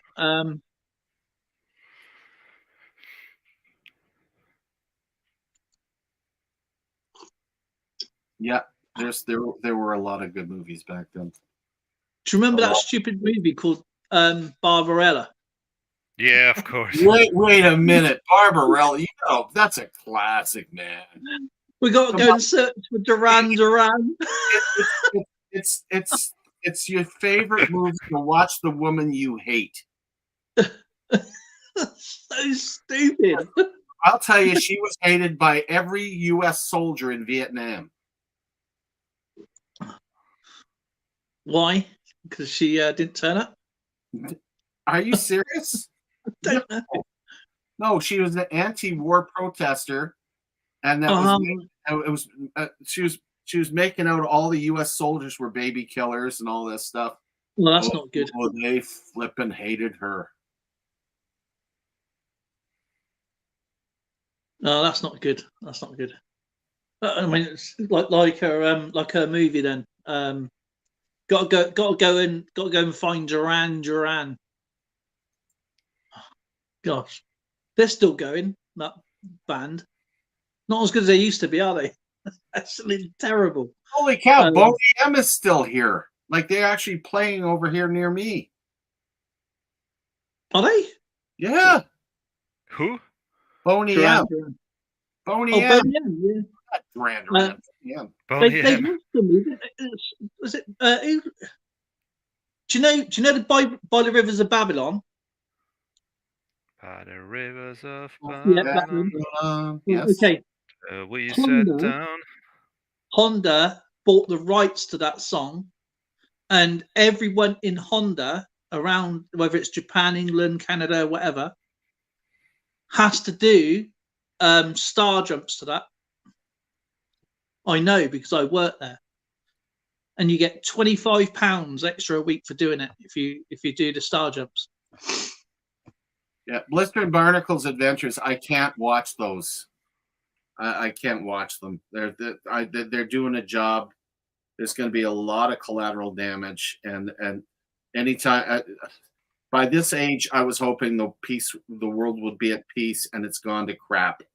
So all it does is trigger me. So I can't watch those videos. No, I no, know I don't like what's going on, but it's nasty stuff. Well, no, yeah, she did the exercise videos, yes, but she was hated by the soldiers in Vietnam. She really was. Who, Jane Fonda? Yeah. Oh yeah, she's absolutely detested. They wanted to give her to the freaking Viet Cong. There you go, take her.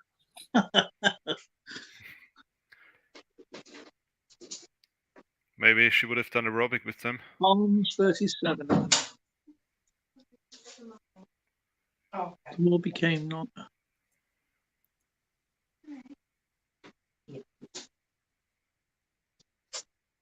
Yeah, I know, Kenneman. Yeah, well, the whole thing with especially with the online presence, and especially video games, I have a pet peeve there. The younger kids who are playing all these war games, it desensitizes them. So they should not be playing those bloody games.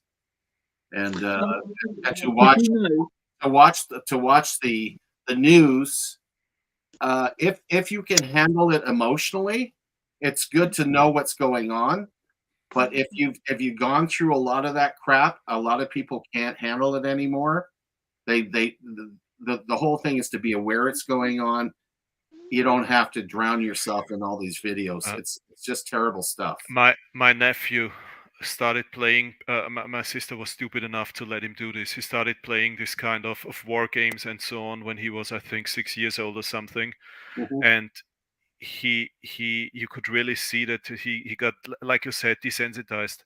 And then one day I just took him and went to the shooting range with him, and I took a watermelon and I shot it with my Glock, and I said, this is what happens to a head if he gets hit by a bullet.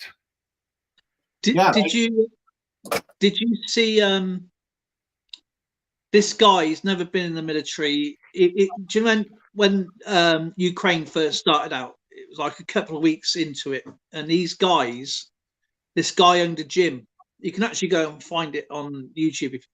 And he got all his old equipment from his friend, who said, I wouldn't go and do it if I were you. His friend was in the army, gave him all his old army stuff.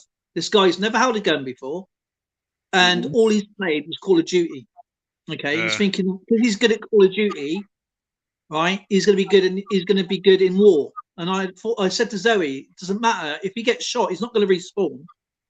And so I don't understand where this guy was going. He went over to the Ukraine embassy in London, and they said, "Oh, you got to go through Poland. You got to go and speak to whoever." And they showed him the directions. They got him there. They said, "What's your training?" They said, "None."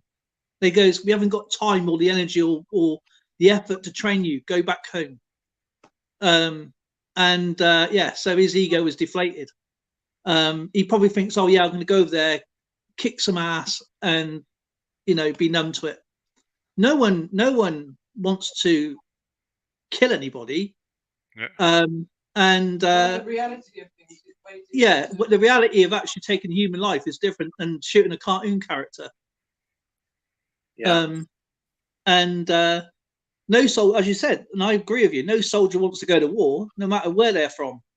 No sane soldier, they want a suntan unit. Yeah, but I'll tell you what, I showed, we watched a film the other night called Brothers, where the Toby Maguire, I don't know if you've ever seen it, but Toby Maguire gets captured in Afghanistan, and it shows you about the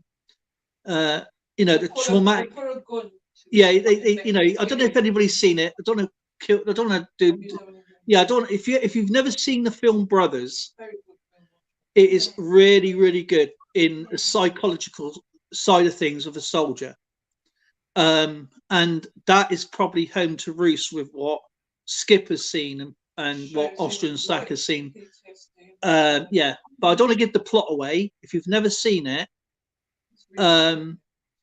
it's very traumatic. and it opens your eyes what these soldiers go through. So if you've never seen it, it's called Brothers. It's got Toby McQuarrie. Who's the other guy? Jake Gyllenhaal.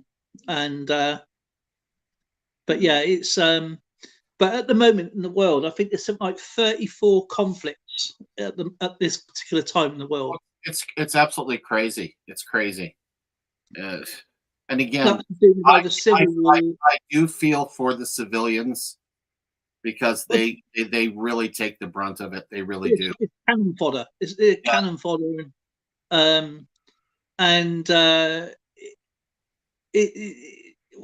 What I don't understand is, right, I understand you need defense. Okay, I do understand that. But without aggression, you wouldn't need defense. We pay our taxes to make this equipment, everything from uniforms to bullets to armored vehicles to planes, and we get people to build this stuff to blow ourselves up with. You know what I mean, or kill ourselves with. Yeah. This soldier, this veteran soldier, they had this parade coming out of all these old Jeeps and Mastiffs and coming out, and they had all these kids playing on all this war equipment. And this old veteran, obviously he's been through a lot because he's got a few scars down him and everything. He goes, I would not let my children play on those vehicles because those vehicles are designed for something else. They're not there as a toy. He goes, that's my only gripe. I don't like when they're sitting in Jeeps, whether it's normal Jeep or a Mastiff or an armored vehicle, because it's showing that these vehicles are fun, but they're not fun. Mm-hmm. And you sort of kind of see his side of the argument, you know what I mean? When I was a kid and when the army came out, I was like, whoa, you know what I mean? It's amusing to the kids, but they don't realize what they're for. Like, yeah, exactly. So you can sort of see his side of the argument, definitely. Those things are made to hurt people, you know, or defend people, whichever way you want to look at it, but they're not toys. He goes, the army, the Navy, the Air Force shouldn't treat these as toys. The thing is, a very good friend of mine shot somebody and he saved a lot of lives with this. It was in Afghanistan in a bus and they were off duty and they wanted to go to the next town to buy stuff. I don't know what they wanted to buy. And I think it was 3 or 4 soldiers. They went there, and the rule was always full armor, and at least one officer needs to be armed. And he was the officer who was armed.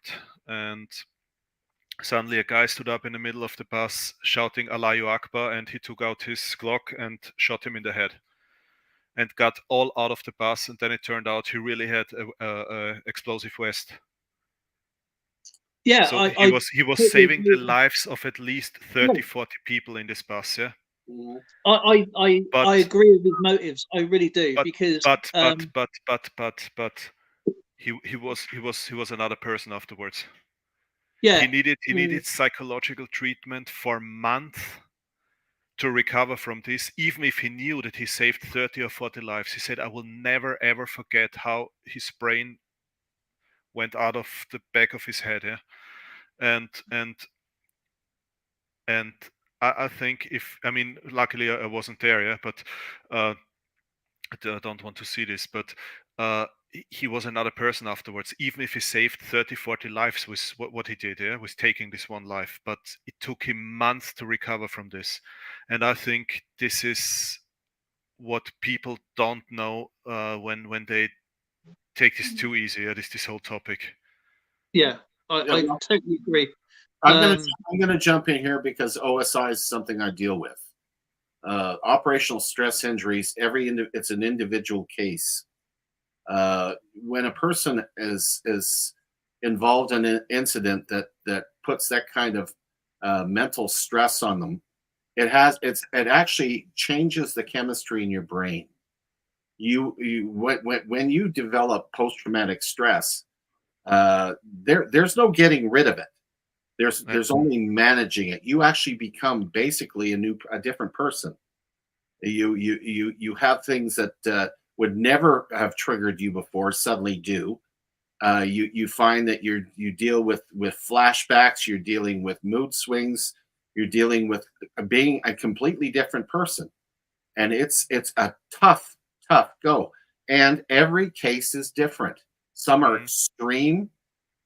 People have taken their lives because of it. They couldn't get help, or they felt there was no way of getting themselves back. They felt so lost they killed themselves. And then there are those that actually managed to get some help. And I would suggest, I'm going to say this in public right now, if you find that you have an OSI, if you feel that you have PTSD, don't be embarrassed, seek help. Yeah, absolutely. All right. I can just agree, because I'm 100% sure that, and he was lucky enough to have a very good psychologist, and I'm pretty sure that he saved his life, because the first weeks we never left him alone. Mm-hmm. Good. I don't blame you. I don't blame you.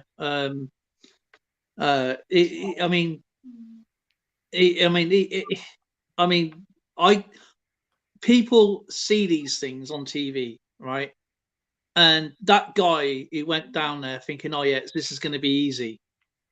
Okay, and when you hear things like this, and when I was in the Legion, listening to some of the stories that the old veterans were saying from World War II and stuff like that, they would talk to you, and you sit there and listen. And no matter what somebody says, you cannot be in their shoes. And you can only listen because it gets it off their chests. And I think it's very important that someone sits and just listens. I couldn't. I've never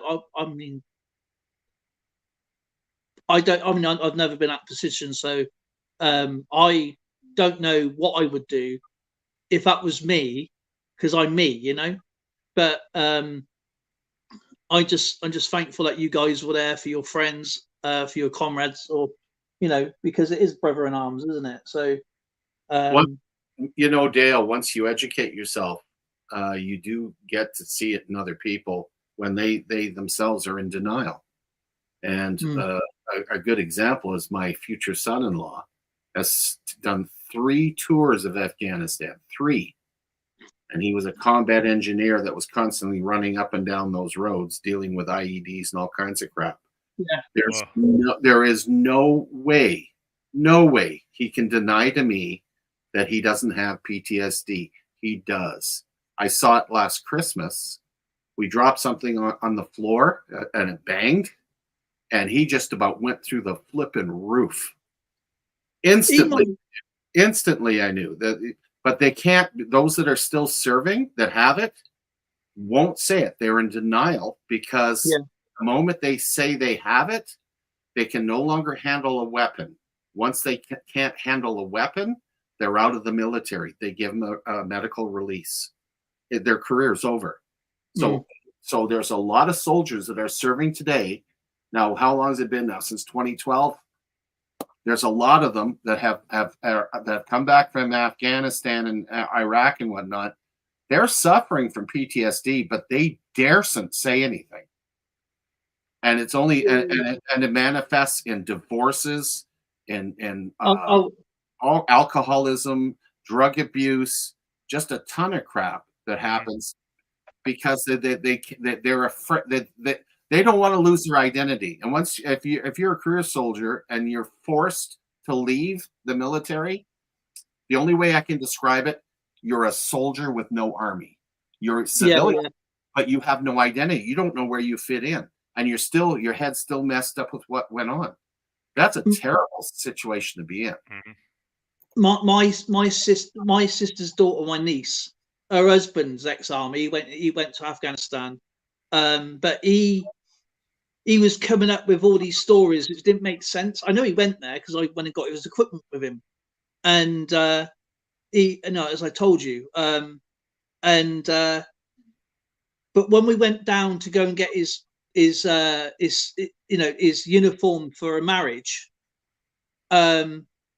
we saw one of his friends he served with, And he came up saying, I was almost blown up, or was almost done this, and an RPG went flying past me.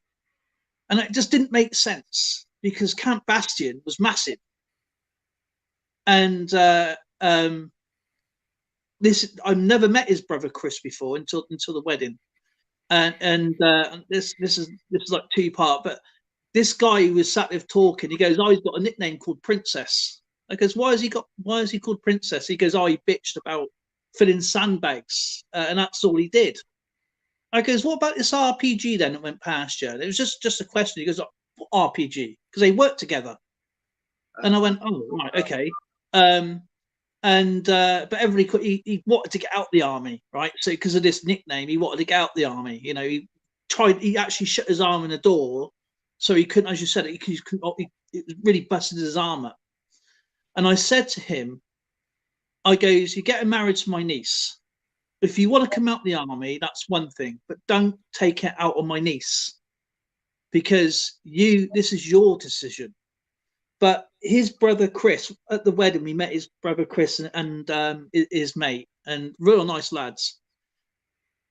He'd done 2 tours in Afghanistan, and he was also an interpreter. He wanted to be a career soldier, but they actually got him made redundant and tried keeping Stephen in. Right. But it was the opposite. And I believe he had PTSD because he actually when he came out and he got made redundant, he actually divorced his wife for some reason. I never heard from him again.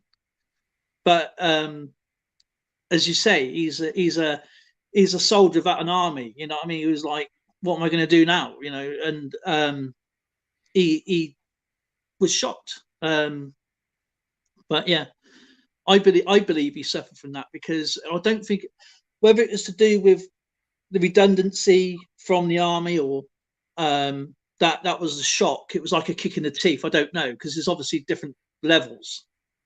But Stephen wanted to leave because of this. It just didn't make sense where he was at, what he was doing. From his friend's perspective, when we was all sat there, is down Chatham, which is the main base. Mm-hmm. His friends were there going, but you didn't do anything. We was all filling up sandbags and doing, just because he was in the 25th Royal Engineers. And all we did was just do maintenance around the base. It wasn't nothing special, but somebody had to do it. And that was our job. So I don't know whether he's just trying to make it look good. It just didn't make sense to anybody what you're saying. It was like, but his brother Chris was a great guy. He was actual interpreter, and he can speak Afghani fluently.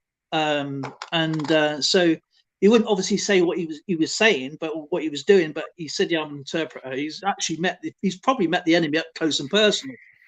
Mm-hmm. So, but being kicked out or something like that after what you trained for and what you've done, I think that's a kick in the teeth. But yeah, I just think it's there's a lot of levels with that. Yeah, there definitely is. Happy coins. Yeah, the thing is, what a lot of people don't understand is psychological trauma can be caused by a lot of things, and you do not need to be involved actively in something.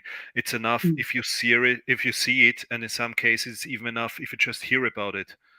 And this is what people don't understand. So for example, I've seen a truck driver who has never been involved in anything, yeah, who had needed to be sent home because his hands were shaking all the time, and he was so traumatized, yeah, just by all the time the same situation, yeah. All his comrades were involved in difficult situations, in shootings. One of them died during their deployment, and they always came back and told him, "Oh, you're so lucky you're sitting in this truck. We have experienced this or that," and told him the stories. And he said he always felt so helpless because he was sitting in this stupid truck while his friends, he was always praying for his friends to return safely, and he was so traumatized that they needed to send him home. Yeah. Mm-hmm. because tragic. he couldn't help them. He could not do anything. He heard the stories every day, again and again and again, and he said it felt like treason, yeah, because he couldn't do anything. So they had to go out there, and he was sitting in a warm truck all the time. It's Cartoon collections and Poker Rossi. It's important to note that when you have individuals who have fallen between the cracks, and and a lot of them do, organizations need to continually be on the outlook or look out for folks like that, where they can get them the help. It was something that was never done before. The Legion was basically their go-to place where they go get drunk and hang out with the guys that they knew and they could relate to, but they closed themselves off, and that's why Legions have been having so much trouble with membership, because the young soldiers now have got the resources to help them. But one of the things that's sad, and I'm sure it's in just about every government, is that they don't volunteer this information because it's going to cost the government money. It's there, but you have to have an individual or individuals like a service officer at a Legion or various associations of Veterans Food Bank, whatever, that have that knowledge of where to go to get the help you need. And once they're directed, you can kind of focus them towards that help and guide them into getting the help that they need. And that's the one plus that the young soldiers have today. But there's still a lot that fall between the cracks. I mean, I see it on the streets all the time. I mean, I see a lot of the soldiers or ex-military may not have been like frontal services, like frontline soldiers, but a lot of them like cooks or those type of soldiers, and they, when they were homeless, they didn't know where to go, who to turn to, what to do, and I showed them where to go, where the breakfast clubs were, where to go and get dry clothing. You know what I mean? So it wasn't just soldiers. It was obviously not just army. It was navy as well, and sometimes air force. Just those navy guys, right? Yeah, we understand. But yeah, on the streets, you sort of see these guys. You sort of speak to them, and they've been in the army since they were like 16, and they've been in like 12 years, and then they got nowhere to go because they, it was either a life of drugs or it was a life of a roof over your head. And that's what it was kind of like back in the day. You either had a choice, especially in some areas, it was either join the military and have a roof over your head or life of crime. Yeah, and don't forget, in a lot of countries, for a lot of people, it's the only possibility to go to university. Yeah, that's true. Actually, I met so many doctors from different countries who all studied while they were in the army, and then they have to stay for, I think usually it's at least 8-9 years or something, and the time they have to stay in the army, they are sent to the worst places on earth you can imagine, because this is why they paid for the university. And but in a lot of cases, if you have if there is a smart kid without parents or with poor parents or something, in a lot of countries it's the only possibility for such kids to get good education. I'm glad you brought that up, because when I served 22 years in the Canadian Army, and because of my situation, they agreed to send me back to school. And I was after I retired, well, basically I was given the heave too because I was medically let go. But they put me back in school for 8 years. I didn't even have high school. I had to finish high school. I ended up finishing college. I took, all these wonderful courses, most of which I never used, but it felt good to learn anyway. But the thing is, it gave me something to do other than grieve the fact that I no longer had an identity. I was actually doing something, and it gave me an identity, which really, really helped a lot. Mm-hmm. Yeah, I mean, it's I mean, I've always wanted to be in the military. You know that. I think the military. I think it's changed a lot since today than it was back. I would say from its founding traditions up until probably I would say late 2000s. A lot of the traditions are like lost or forgotten or not allowed to do it anymore. And Oh, you mean like hazing? We lost an entire regiment because of that. Bloody hazing. I cannot believe it. And they've been hazing for 2,000 years, for Pete's sake. But yeah, William was just saying something. He was worried about the stress level we're going through. Guys, it's Veterans Week leading up to November 11th. We're not talking about no war porn, but we're talking about ways that we can not only remember those that have given the ultimate sacrifice, but we're also looking at those who survived and need help. Yeah. And that's something that we can discuss and share. I mean, my goodness, we've got wounded warriors. We've got the Canadian Legion. We've got veterans associations up the hoop in every country. You just have to ask, and a lot of these organizations know other organizations that can. Yeah. We got people where you want to learn how you want to go and learn how to ride a horse. You can actually go to their ranch. They'll keep you there and they'll put you on a horse ride. You've got organizations that will get you guitars for vets. They did that for me. They gave me an acoustic guitar and 10 lessons. I haven't used them yet, but I'm planning on it. Okay.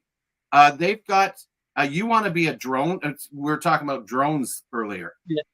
There's the Veteran Affairs in Canada will cover $5,000 in training and give you a drone and say, there you go, and train you and give you something to do.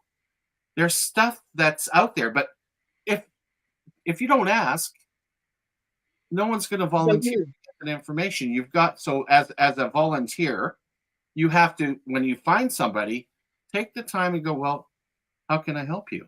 Well, what would you like to, in what areas will help you, get a little bit of yourself back and make you feel good? What do you want to do? And use empathy, not sympathy. Sympathy is, between, excuse my French, between shit and syphilis. You don't want sympathy. Empathy. No, empathy, yeah. Empathy, because you got to be able to empathize with that person and realize, yeah, I understand how you feel. I really do. But I also understand that I have not gone through as much as what you have. So help me so I can help you. I mean, empathy. I get asked sometimes, like, haven't I? Right? They said, "How do you keep so positive and all that with everything going on?" I go, "You don't laugh about it. It's going to put you down. It's going to put you down. It's going to hit you hard." And I choose not to be going that way, oh, by the way, Austrian Stacker, I'm not pregnant, by the way. So we're not going to be rich. Sorry. I had the movie rights for Dale's pregnancy. I was hoping it'd be twins. We can have one each.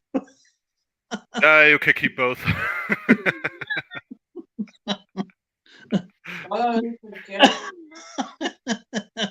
It was something Zoe wasn't telling me, you see, and I thought, why do I keep going for all these scams? Did I hear something? Say something from the peanut gallery? What was that I heard? The what gallery? The peanut gallery. I could have swore I heard Zoe. Oh, over there, yeah, the audience. You never heard the expression peanut gallery before? No. Okay, you're sitting up watching a movie, and the balcony up top, people are eating peanuts. We used to throw truck. I remember, we had a similar kind of thing, but what we used to do is like we'll be watching a movie, and because the cinema was quite steep, we would roll more teasers down the aisle, and it was like a metal plate, and it go. Oh. You know, you British and your dumb theaters. Some of them we took. Remember the Globe Theater, the Shakespearean? It didn't have slanted. It went straight down. You had like 3 or 4 balconies, and then you had little boxes with people sitting in it. And if you leaned over too far, you fell like 60 feet or whatever and died. Well, they built one of those here in Edmonton. It was what's it called? I think it was called the Windermere Theater. And I went to see, and I got these tickets for my wife and I went to see this the Glenn Miller Orchestra. Glenn Miller, right from World War II. Glenn Miller. Yeah, you're going to show a picture of the globe. Forget it. No. This is our theatre we went to the other day. It's only a short thing, but we're not allowed to film this. You have to film. We have to sneak. Okay, so you took a quick one. Anyway, what I was saying is, I was all excited for my anniversary to take my wife to see Glenn Miller. We love 1940s music. Okay, big band. So, but the only tickets I could afford was the skybox at the top, about 4 stories up. And they made it like the Globe Theater, where it wasn't sloped; it was straight down. So Tracy she walked in front of me, and she walks through the door, and she went from the light into the dark, and all of a sudden her hands went. I can't go in there. She says, "What do you mean you can't go in there?" I can't go in there. I peeked over and I went, "Oh my God. I need a rappel kit. Where's my ropes? Like, this is stupid." We were caught between a rock and a hard place because we had a pile of people behind us trying to push us into this thing. and the worst part is our seats were right against the railing. The railing was 2 feet tall and sloped so that there was no way, if you fell forward, you were gone. You're gone, yeah. Well, Tracy, below you break the fall. she's afraid of heights. Absolutely terrified of heights. And I'm used to heights. But that made me so freaking nervous because we walked down this 1 foot wide aisle. The seats were folded so that you had to grab a brass bar and push your seat down and wiggle yourself around and sit down and hold on to the railing in front of you and pray to God that nothing let go. How is this called? Exposure therapy or something? Oh, I'm telling you. We were so high up, we were looking at chandelier.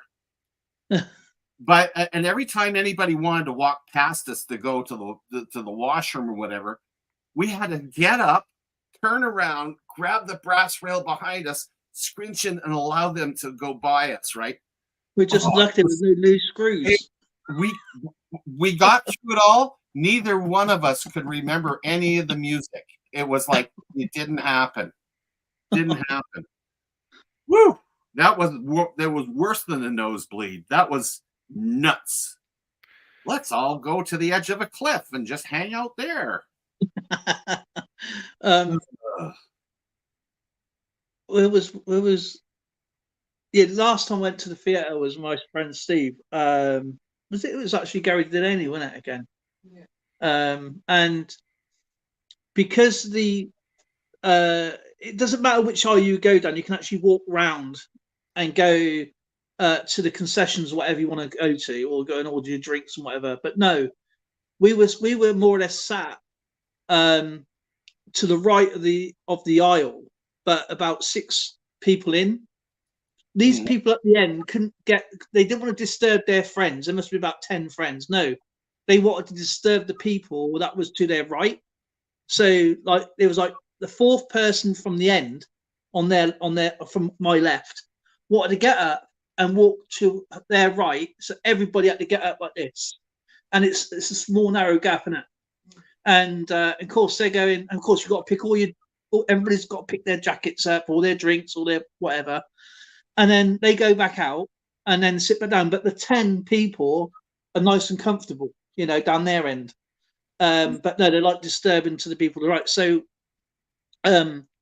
this lady, she got up, and I think her husband, or whoever it was, got up, went to the right, told me to get up again, and as they come back, and rather than going to their seats the proper way, they come and disturb me. And I said, no. They said, why? Because you're down that end, you're about 30 people down there. And I said, I've been up about 8 times for your lot. I said, why don't you go round and go to your correct entrance? And I didn't move. I wouldn't move. Everybody else went to get up. I goes, no, don't stay there. Because we've been getting up and down. I goes, I'm here to pay to watch a show. I'm not here to keep getting up and down because they don't want to move their friends. I didn't move. Why should I? I mean, they didn't want to disturb their 10 friends, the 10 end seats they had.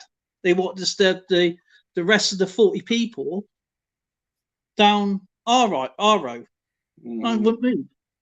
Because they kept doing it. They just kept getting up and doing it deliberately. So I thought, sod it. They had to walk round the end. I won't move. I'm just too stubborn. But not that I'm being desperate. I've already got up about 8 times already and they thought, oh, it's our turn now. And I saw them do it, and I wouldn't move.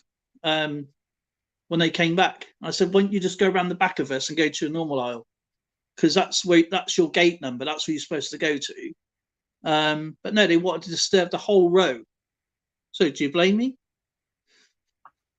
I'm saying absolutely not. What can you do when people do stuff like that? I mean, that's It's great. bugging me because I already got up 8 times. I already got up and down, so that everybody else, all the 30 people in that 40 row, already got up.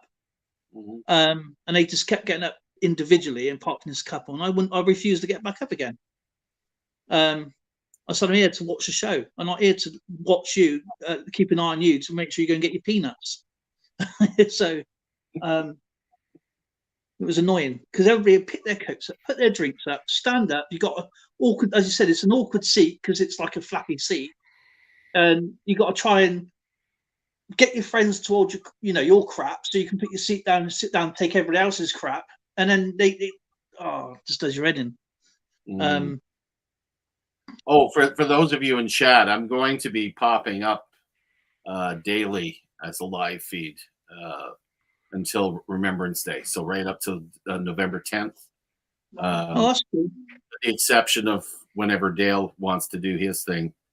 But after that, I'm going to disappear, and my other persona is going to come up and do his thing on Santa Claus North Pole. And so you're doing a live stream every day from now on then? Until the 10th of November. I've been doing it since the weekend. I've got something to show if you want me to come up with you. Some remembrance stuff. By all means. I'll put the notice up. But again, it's during the week of Remembrance, and it's for general chat. Again, same as kind of the same format we're doing today. If you want to show some coins and stuff, that's fine. But we're discussing all matters dealing with remembrance. Some trivia if you want to do it. We can talk about just about anything. Bad haircuts, that sort of thing. So going back off the topic a minute, sorry, Skipper. We actually did a live stream. Was it yesterday? Yeah, I did one yesterday. Yeah. Did I do it with you? Yes, I can't remember. When or was it Saturday? I can't remember. Could have been Saturday. Yeah. Oh yeah, because we played crib. We're playing, and we can do that. I mean, if you guys don't watch us try to play crib, who knows? Maybe Dale will actually win a game. But anyway, okay. Well, the rules were right. This guy right up here, this Santa guy, right? Yeah, he's got the online gods. I've got the offline gods, I think. And he came up with a great idea to kick my butt all over the place just to play crib. And I still can't sit down properly today. But But no, it was actually quite good fun, really. And I think we should do that again as well. Just Okay. if I Well, keep an eye out for. I'll put up a couple. Well, I'll set up the live feeds regular time, and because we do a little. right, because that trivia was thing as well. yeah. We can do trivia and we do anything we want. But I mean, it's until after the Christmas holidays, everything's gonna be kind of wacky. Try to get a decent elf suit this year, okay? Yeah, you know, I just wear Zoe's skin. so, She's green and tiny. again, yeah. So for all of you out there, we're going to sign off. Thank you for joining us. There's 11 of us that are out here. So Austrian Stacker is in, Cartoons and Collecting, kin of mine. William, thank you very much for coming in. History Man, of course. I always man, yeah. I was in Sellers History Man. Those soldiers were conscripts. Those Argentine soldiers for the I can't remember what's the general name? The dictator was. The dictator was Juan Perón. That's it. For the Maldives, for the Madeira Islands, whatever it's called, I can't remember now. Was it called the Malvinas? That's it, Malvinas. Is that right? The Malvinas, they call it, the Falkland Islands. The Maldives. But I think we had like 16 soldiers at the beginning of the war. And that was a mess. Anyway, guys, have a good one. Stick around for a sec there, Dale, and we'll. Yeah. Let's see if Austrian Stacker wants to stick around. Yeah, he will anyway. Take care, guys. Take care, everybody. Have a great week. And just one quick thing before you leave. I will be doing a Christmas live stream, by the way, guys. So all you got to do is find the Santa. Yep, absolutely. We'll have fun with that.